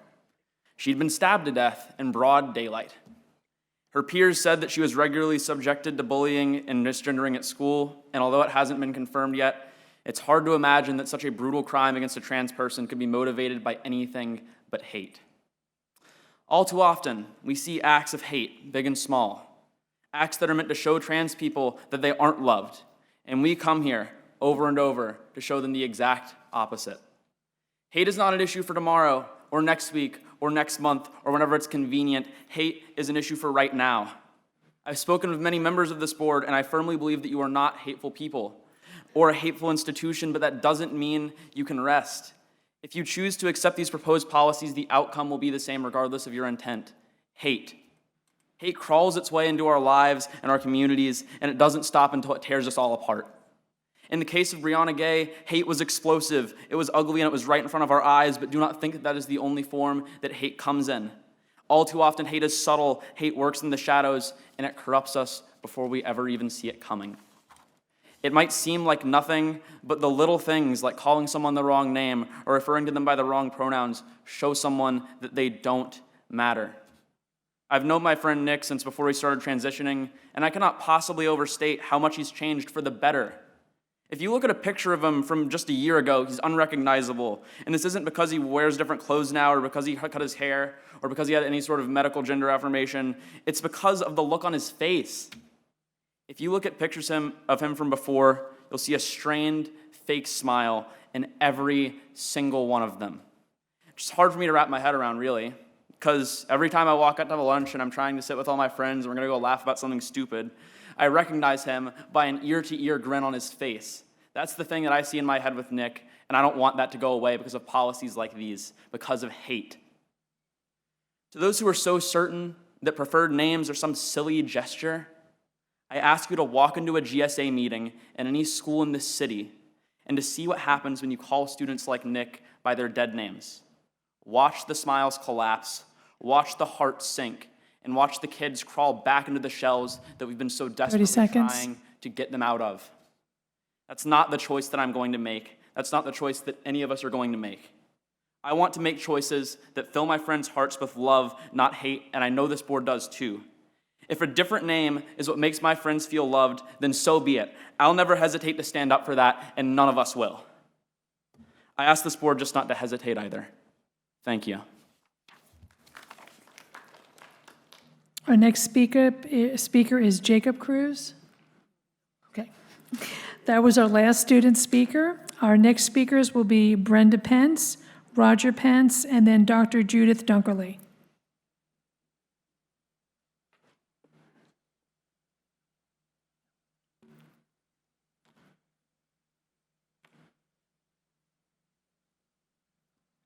Brenda Pence.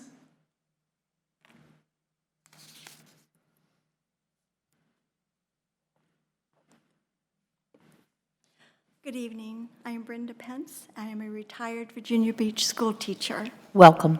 Thank you.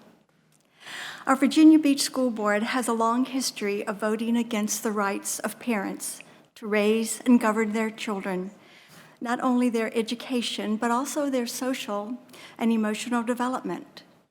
During the late 80s, I attended a hotly contested Virginia Beach School Board meeting.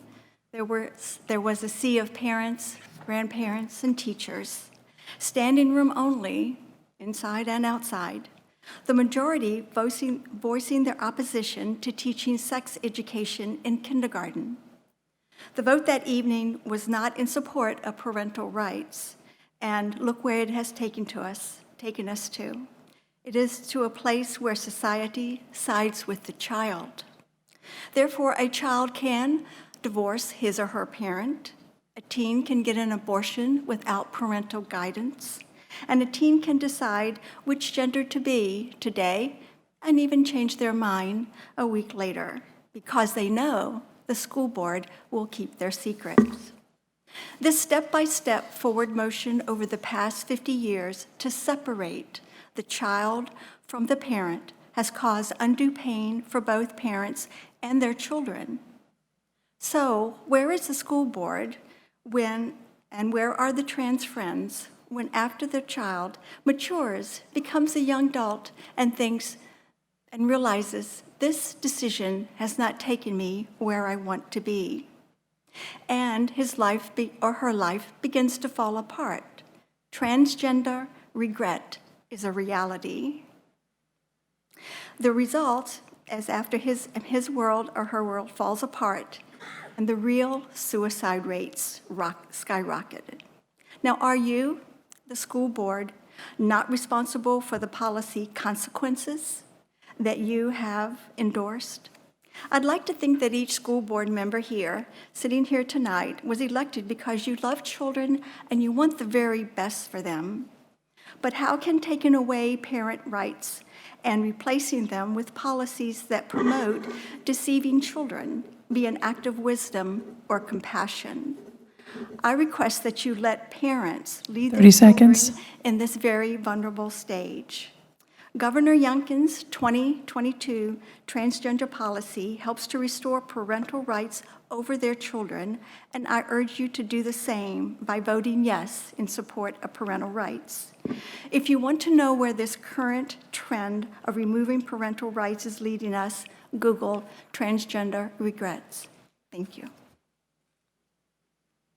Our next speaker is Roger Pence, then Dr. Judith Dunkerley, and then Camden Dunkerley. Welcome. Roger Pence, parent, grandparent, educator. No doubt we have an identity crisis in our culture.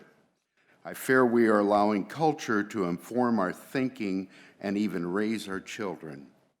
I'm reminded of a story by a pastor named Alistair Begg about how he and his wife were driving on an expressway when he remarked to her that the sun was going down in the wrong direction.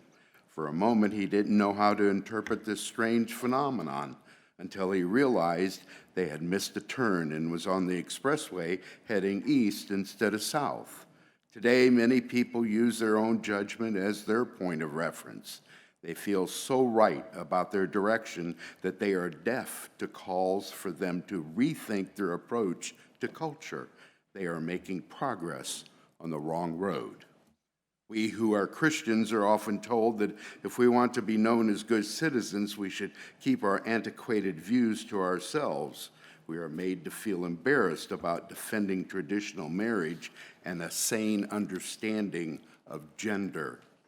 Virginia recently drafted model policy includes this useful definition, and I quote, "The phrase transgender student shall mean a public school student whose parent has requested in writing, due to their child's persistent and sincere belief that his or her gender differs with his or her sex, that their child be so identified while at school," unquote.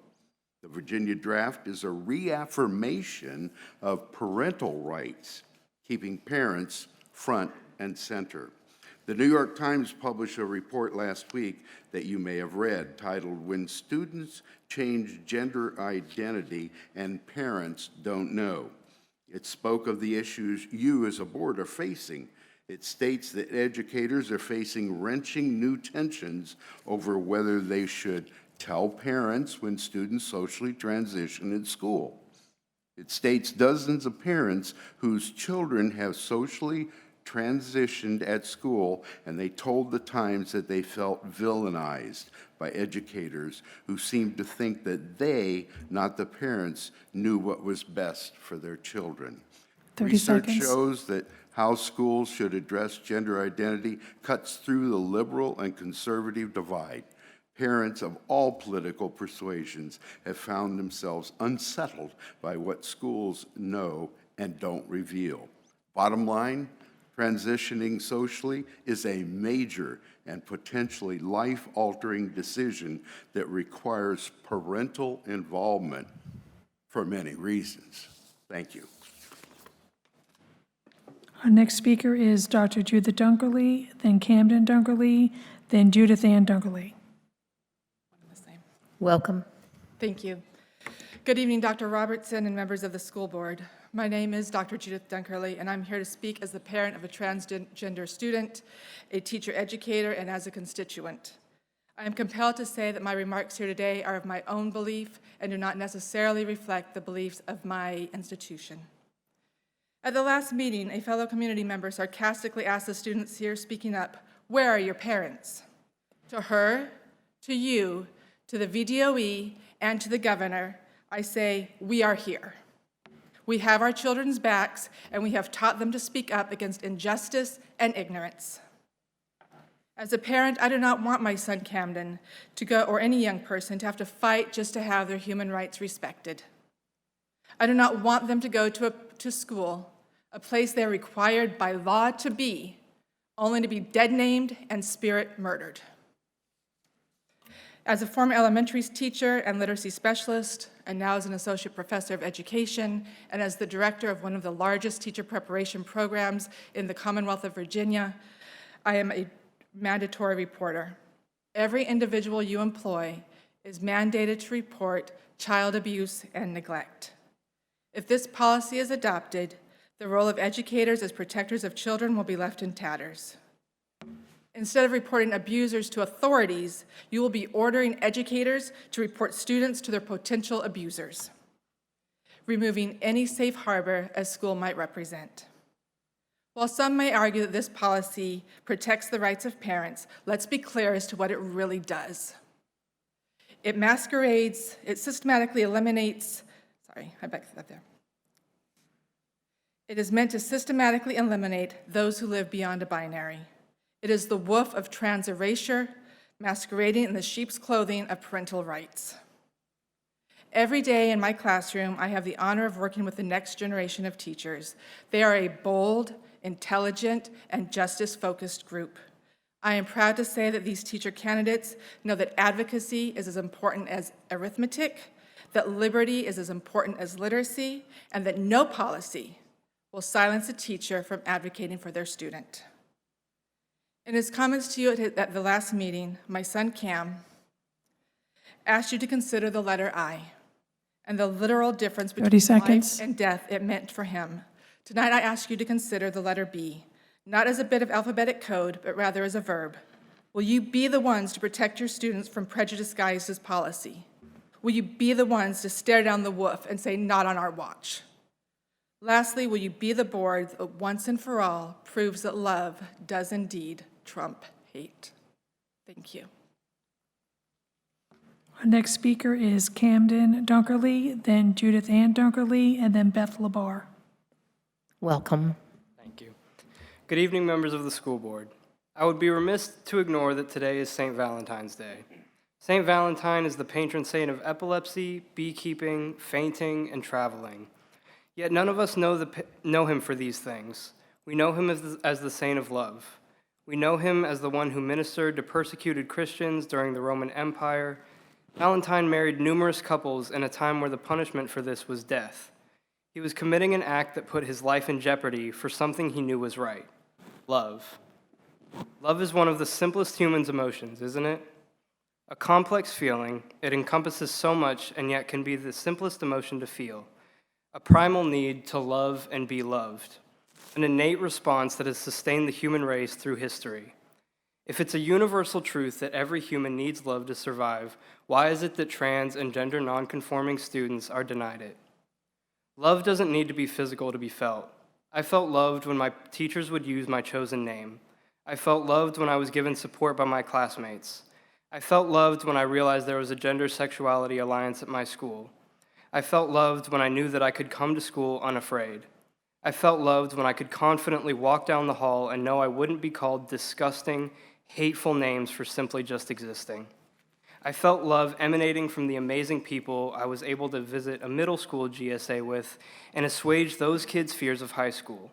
Those kids felt our love as well. If somebody can feel all of this love from their educational environment, then why is our school board attempting to dismantle the love embodied in the simple acceptance from our teachers and peers? According to the Trevor Project, LGBTQ youth who found their school to be a supportive environment reported markedly reduced rates of attempted suicide. Imposing this policy would effectively eliminate a student's freedom to talk to their counselor. Now, it doesn't seem all that sensible to call this a mental health-based issue, as previous speakers have stated, and then obliterate any chance that a student has to talk with a professional and receive guidance. To me, it appears that the school board doesn't actually want to, quote, uphold parents' rights, but instead they want to systematically erase trans students from our district and from our community. Children will spend 18 years with their parents. If the average lifespan is 77 years, that means they have 59 years of existence as their own person, independent from 30 their parents' seconds. views and beliefs. If these are the most pivotal years of a human's life, why are we undermining the latter 60 years for the belief of those watching us for the first quarter of our life? If the Virginia Beach School Board truly wants to uphold parents' rights, uphold your students' rights first and foremost. Thank you. Our next speaker is Judith Ann Dunkerley, then Beth Labar, and then Don Labar.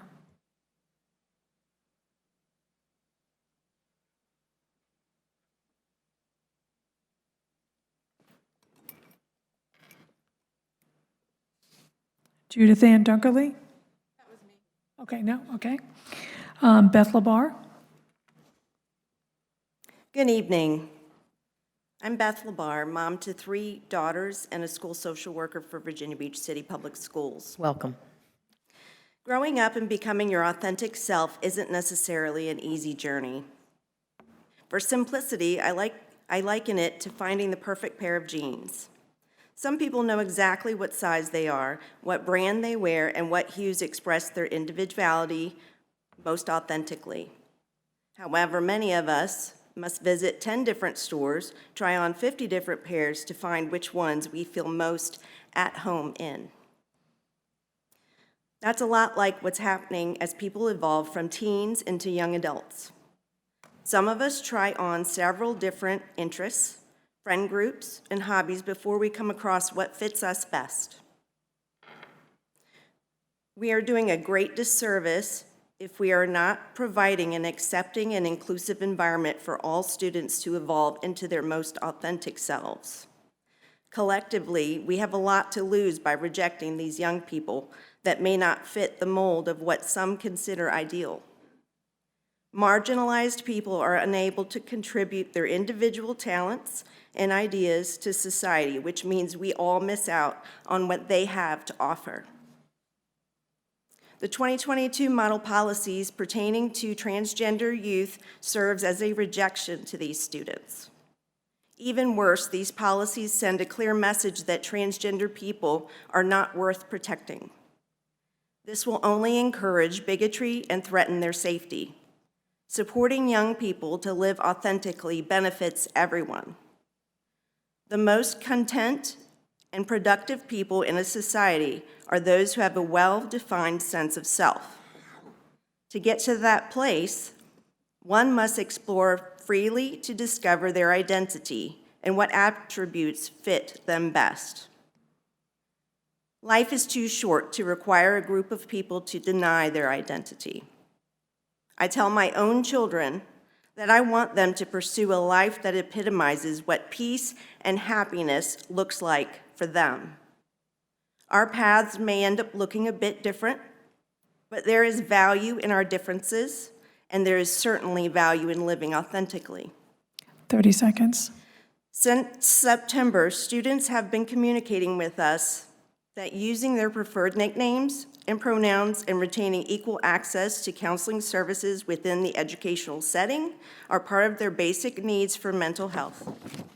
What do we really have to lose by supporting all students in living authentically? Thank you. Our next speaker is Don Labar.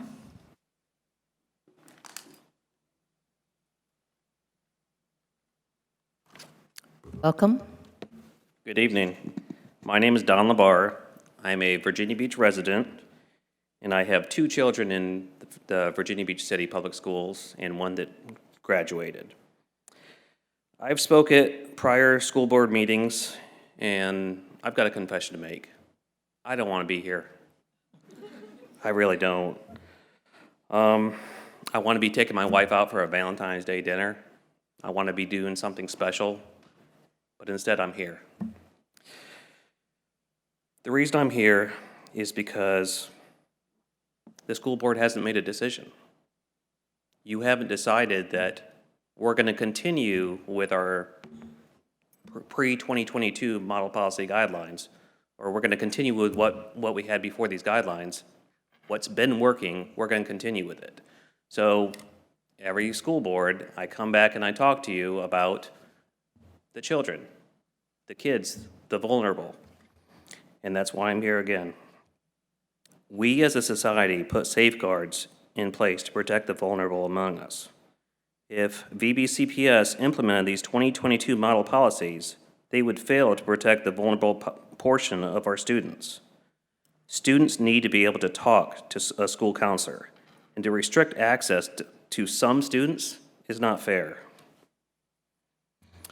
The Pences just talked about transgender regrets. I really wish that they took the time to get to know a transgender student. That way they would know how they really feel. not what you read from a website that confirms what you already want to believe. Just because you're in an echo chamber doesn't mean what you're hearing back is the truth. I'm asking the school board to listen to the Virginia Beach City Public School students and parents that came here tonight and reject the 2022 model policies. Thank you. Okay, Madam Chair, that was our last in-person speaker, and the online speaker is not there. So we are done with our speakers for this evening. Okay, thank you. Thank you.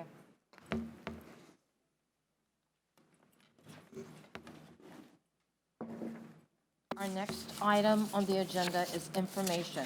There are no agenda items or no items under, I thought I had it on, I'm sorry. Let me say that again. Our next agenda item is information, and there are no items under information this evening. So, and we don't need to return to public comments because they are complete.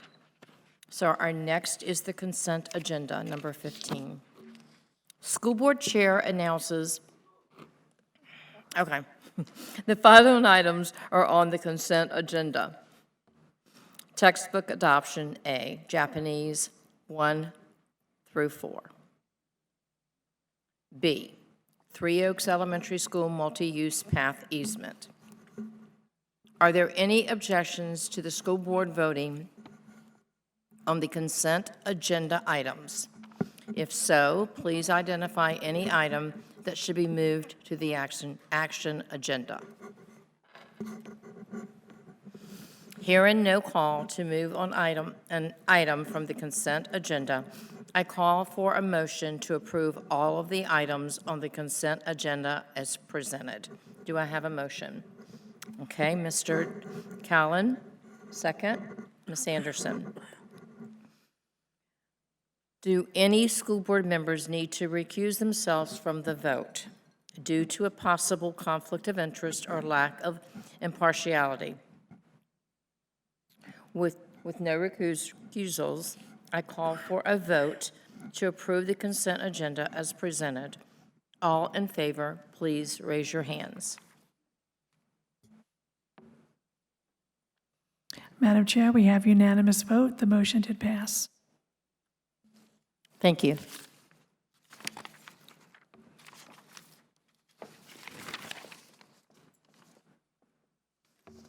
Our next is the personnel report, administrative appointments.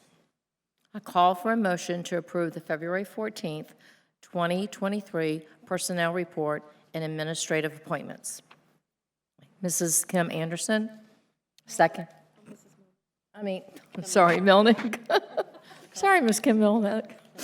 And seconded by Jessica Owens. Got that one right. Is there any discussion? Do any school board members need to recuse themselves from the vote due to a possible conflict of interest or lack of impartiality? With no recusals, I call for a vote to approve the February 14th, 2023 personnel report and administrative appointments. All in favor, please raise your hands.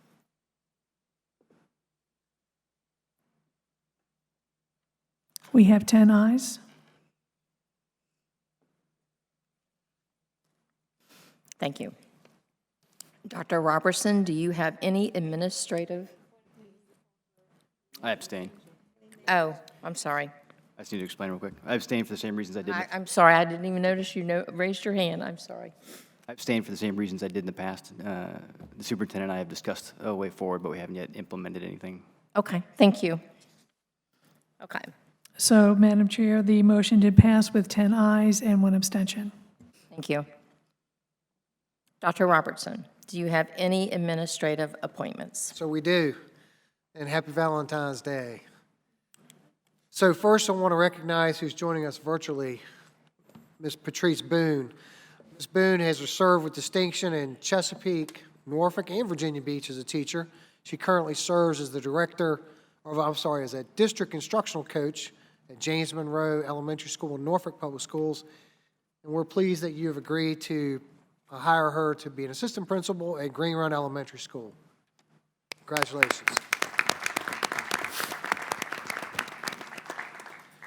Next, we have Caitlin Dean, who has served with distinction again at a number of locations in Virginia Beach and Chesapeake as a teacher.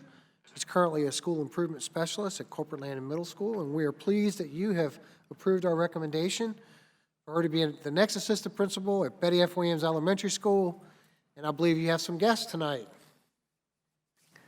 Yes, Caitlin.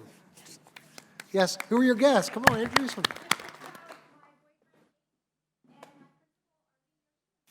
All right, welcome.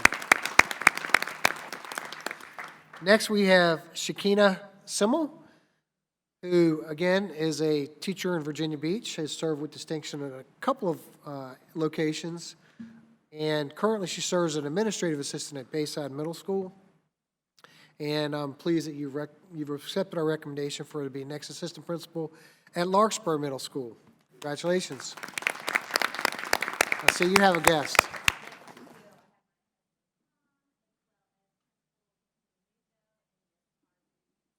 Very good.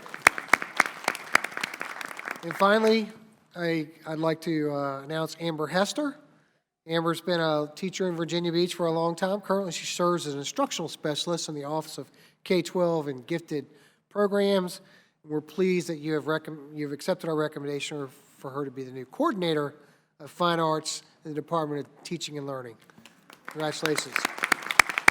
Amber, I know you have some guests.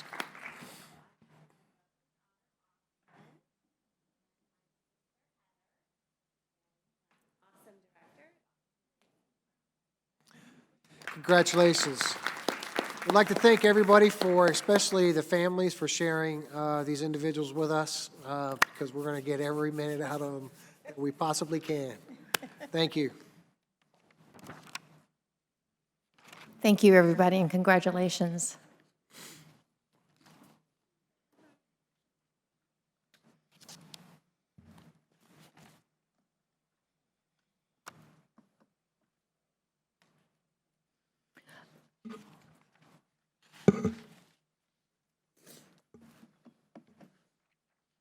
Okay, we do not have a return to any of the workshop. We completed that, but we do have a closed session.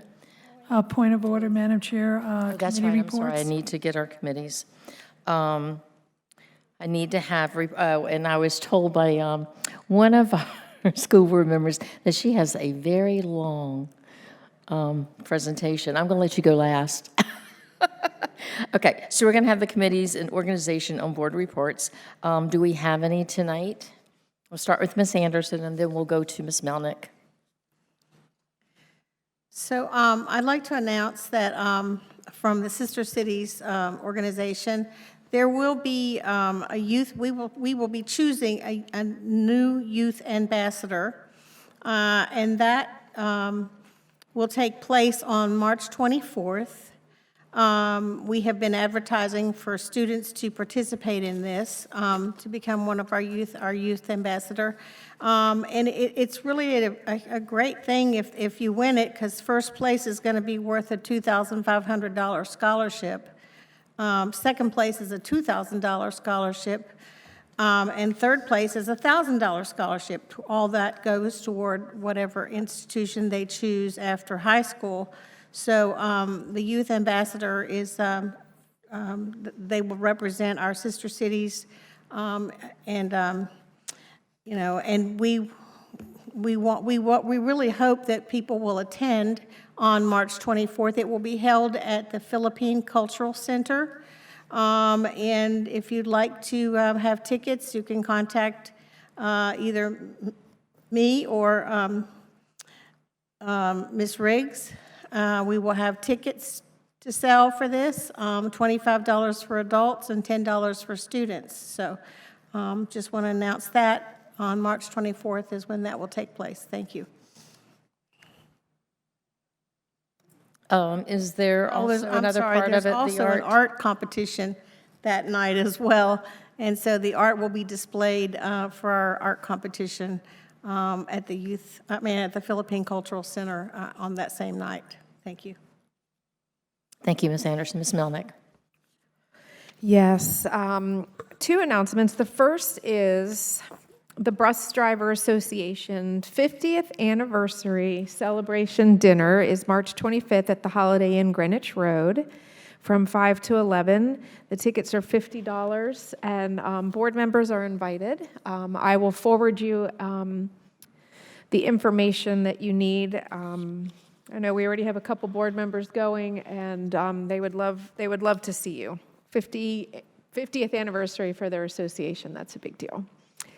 The other is the Green Run Collegiate Gala, our Bright Futures Gala, we call it, on March 11th at 6:30 at the Philippine Cultural Center. I will also send you that information with a link to a discount for your tickets. And as we discussed yesterday in our board meeting, our governing board meeting, this appears to be a program that this board loves and supports, yet we get very little response from this board.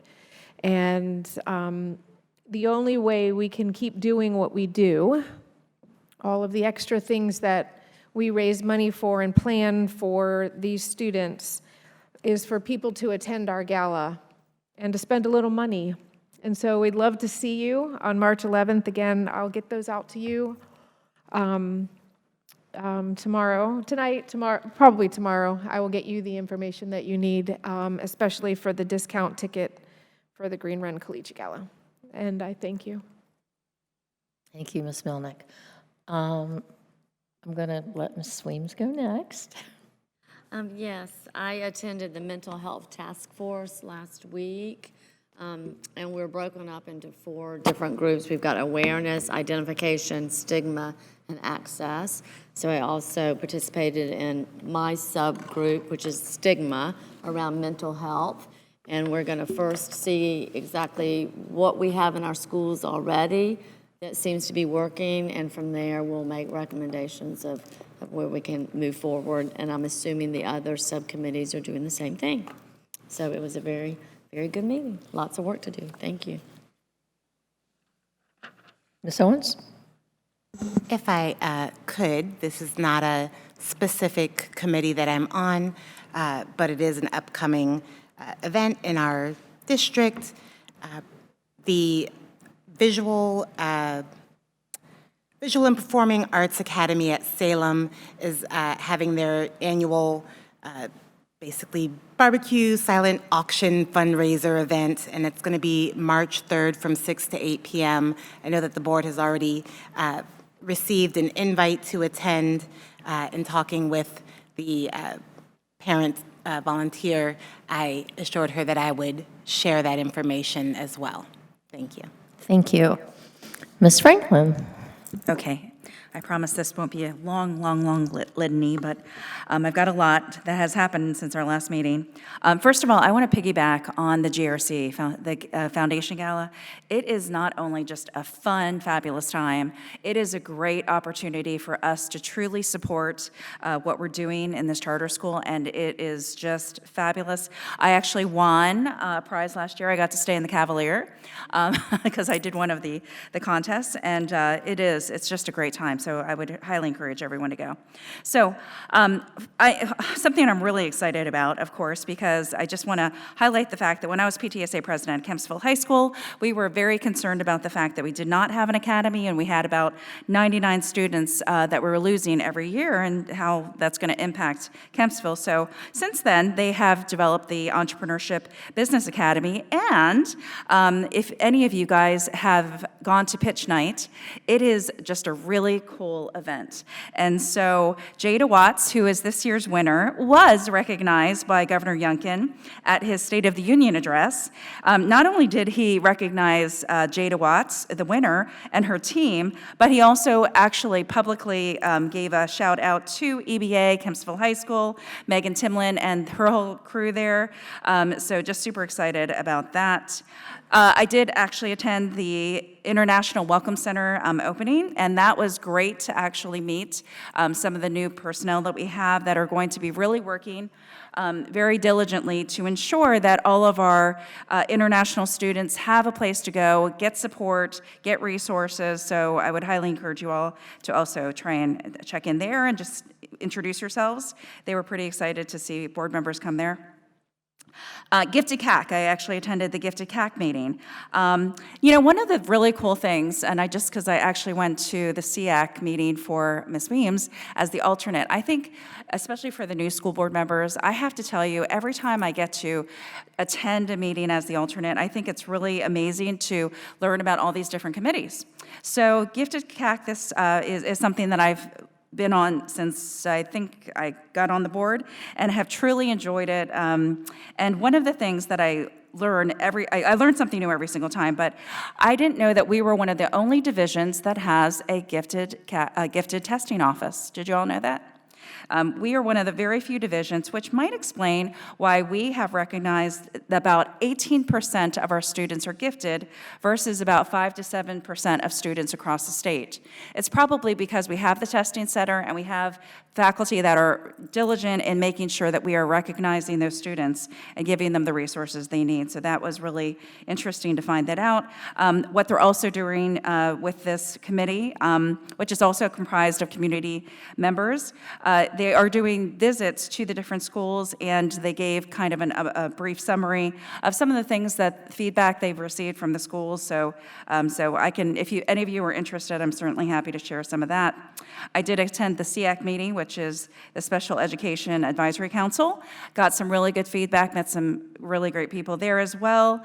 That is also comprised of community members, so I would highly encourage, if you have folks that, parents that have special education students, this is a great way to have their voice heard and provide input. At this meeting, they actually had 4 different quadrants, and parents were able to go, the whole committee was able to go and give feedback about ways that they felt from a parent perspective and from a divisionist perspective, ways that we could really build more bonds and work together to create a better environment for the students. And then lastly, and I'm going to ask Ms. Owens to also weigh in, Ms. Owens and I are on the committee to recommend a process for having a student board member. And this has been pretty exciting, and again, I'm going to have Ms. Owens weigh in. But one thing that we're going to provide as a recommendation for tonight is, after a thorough discussion with students, with faculty, with each other and other divisions, we're actually going to provide this recommendation tonight, and that is to have 2 to 3 student reps from every high school. So we have, the high schools are fairly large. We have 2,000 students in some high schools. So we felt like one representative for a whole division would be a lot to carry on one student's back. It also would not be very representative, the whole division, because it's very different from Kellam to, let's just say Kellam to Salem High School, for example. And so we felt like 2 to 3 student representatives would be appropriate. One question that I would love to bring up for board discussion is, do we have 2 to 3 per high school plus an additional person from an academy to allow the academies to speak and have a voice as well? So that's something that we want to just kind of bring up to the board and have a discussion about amongst all of you. And for those that would be interested in submitting an application, which again, I would love to board discussion on, and the students agree with this, that it should have a recommendation by a teacher. Nothing, not a write-up, nothing else, but just basically have the application signed, just like SEA representatives have a sponsor, so to speak, a teacher sponsor, that it would be great to have a teacher also recommend the student that wants to be considered for that position. The student body council or student board council, student council will then deliberate before our meetings, reviewing the agenda for topics that they might want to discuss during our information and action sections. Of course, they would not be a voting member, so this would be an opportunity for them to engage in a voice other than 3 minutes, so to speak, and allow them to have some time to bring the student perspective to us as well. The Student Board Council would also choose one student out of the council to act as their spokesperson for different meetings throughout the year. Instead of having just one person speak for the whole body all the time, they really like the idea of having different folks that would be able to speak on topics they're really passionate about. So those are basically the notes that I want to bring in. And before I kind of toss to Ms. Owens, I would like to, something that was brought to my attention since the last meeting, is that one of the benefits of being a teacher in public school system is the forgiveness programs for student loans. They do qualify for that. In fact, Ms. Martin and I were having a discussion. And so I would like to remind you that if you are a teacher in the public school system, you can apply for that where, and again, Ms. Martin might know a little bit more about this, but where you will make income-based payments for 10 years, and then during that time, you're working with the student loan companies. Now, this is for public, not private, but I just had a client of mine have $72,000 of student loans forgiven just last month. It makes a huge difference. So I would like to remind teachers that this is one reason that you do want to stay in the system. And I know it doesn't make up for other things, but it is a great advantage. So, and then I'm going to toss to Ms. Owens, who might want to add some input. I just want to thank the students who gave us input. They were really interactive during our meeting, and we're looking forward to having the board weigh in and hopefully toss it to Policy Review Committee to start getting the student board representative written in to be then voted on by the board.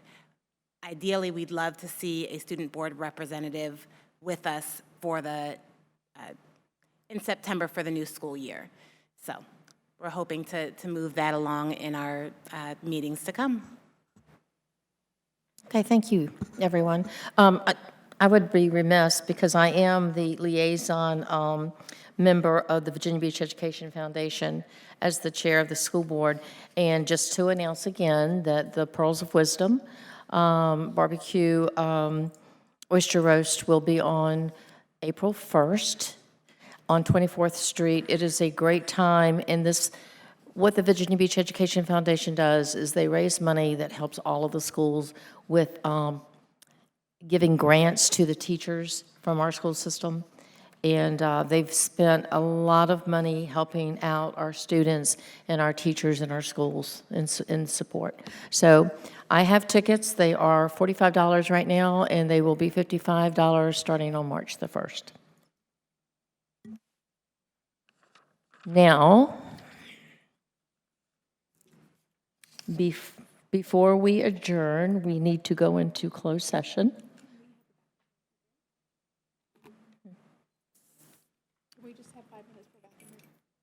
Yeah, you want to go ahead and have a quick break, 5 minutes, and then we'll do it? Do you want to read in here, or do you want to read in while you're over? You want to read in there?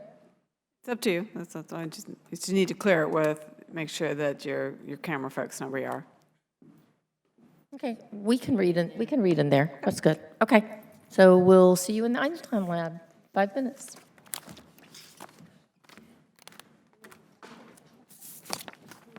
Probably 10. Yeah.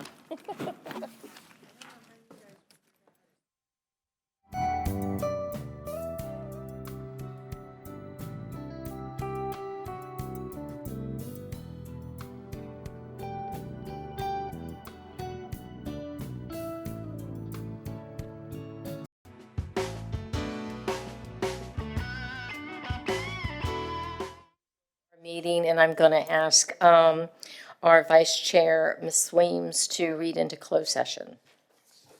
I move that the school board recess into closed session in accordance with exceptions to open meetings set forth by Code of Virginia 2.2-3711, Part A, Paragraph 1, 7, and 8 as amended, to deliberate on the following matters. 1, discussion, consideration, or interviews of prospective candidates for employment, assignment, appointment, promotion, performance, demotion, salaries, disciplining, or resignation of specific public officers, appointees, or employees of the public body. and evaluation or performance of departments or schools of public institutions of higher education where such evaluation will necessarily involve discussion of the performance of specific individuals. 7, consultation with legal counsel and briefings by staff members or consultants pertaining to actual or probable litigation where such consultation or briefing in open meeting would adversely affect the negotiation or litigating posture of the public body.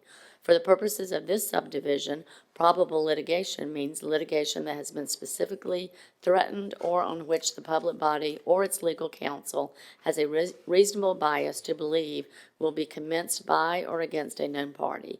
Nothing in this subdivision shall be construed to permit the closure of a meeting merely because an attorney representing the public body is in attendance or is consulted on a matter.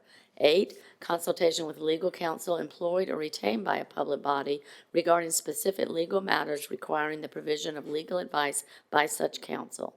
Nothing in this subdivision shall be construed to permit the closure of a meeting merely because an attorney representing the body public is in attendance or is consulted on a matter, namely to discuss A, superintendent's contract matters, B, pending litigation matters, and C, status of pending personnel matters and grievability determination.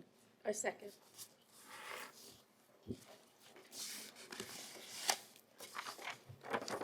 Okay, all in favor of going to closed session, please raise your hand. We have 11 ayes. The motion passed to go into closed. Thank you. Ms. Linetti.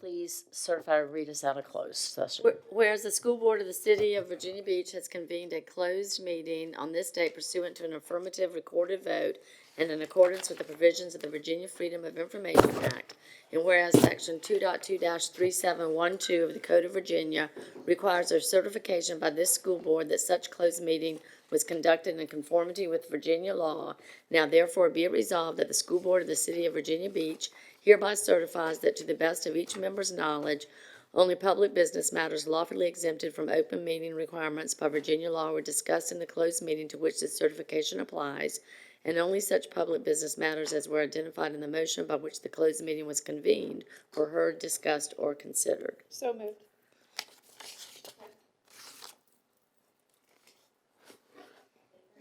You got that? It's moved by Mrs. Melnick and seconded by Mrs. Manning. All in favor, raise your hand. Madam Chair, we have a unanimous vote. The motion did pass for a certification of closed. No opposed. Okay, so she's going to read the motion that we need to vote on. I make a motion that the grievability determination regarding Terry Pope be moved to the February 28th, 2023 meeting, and that should the grievance proceed to a hearing, that the superintendent and school board attorney are authorized to appoint a hearing officer to hear the grievance and provide findings of fact and recommendations to the school board. Okay, so moved by Mrs. Weems and seconded by Mrs. Anderson. Is there any discussion? All in favor, please raise your hand. We have a unanimous vote. The motion did pass. Okay, we are adjourning.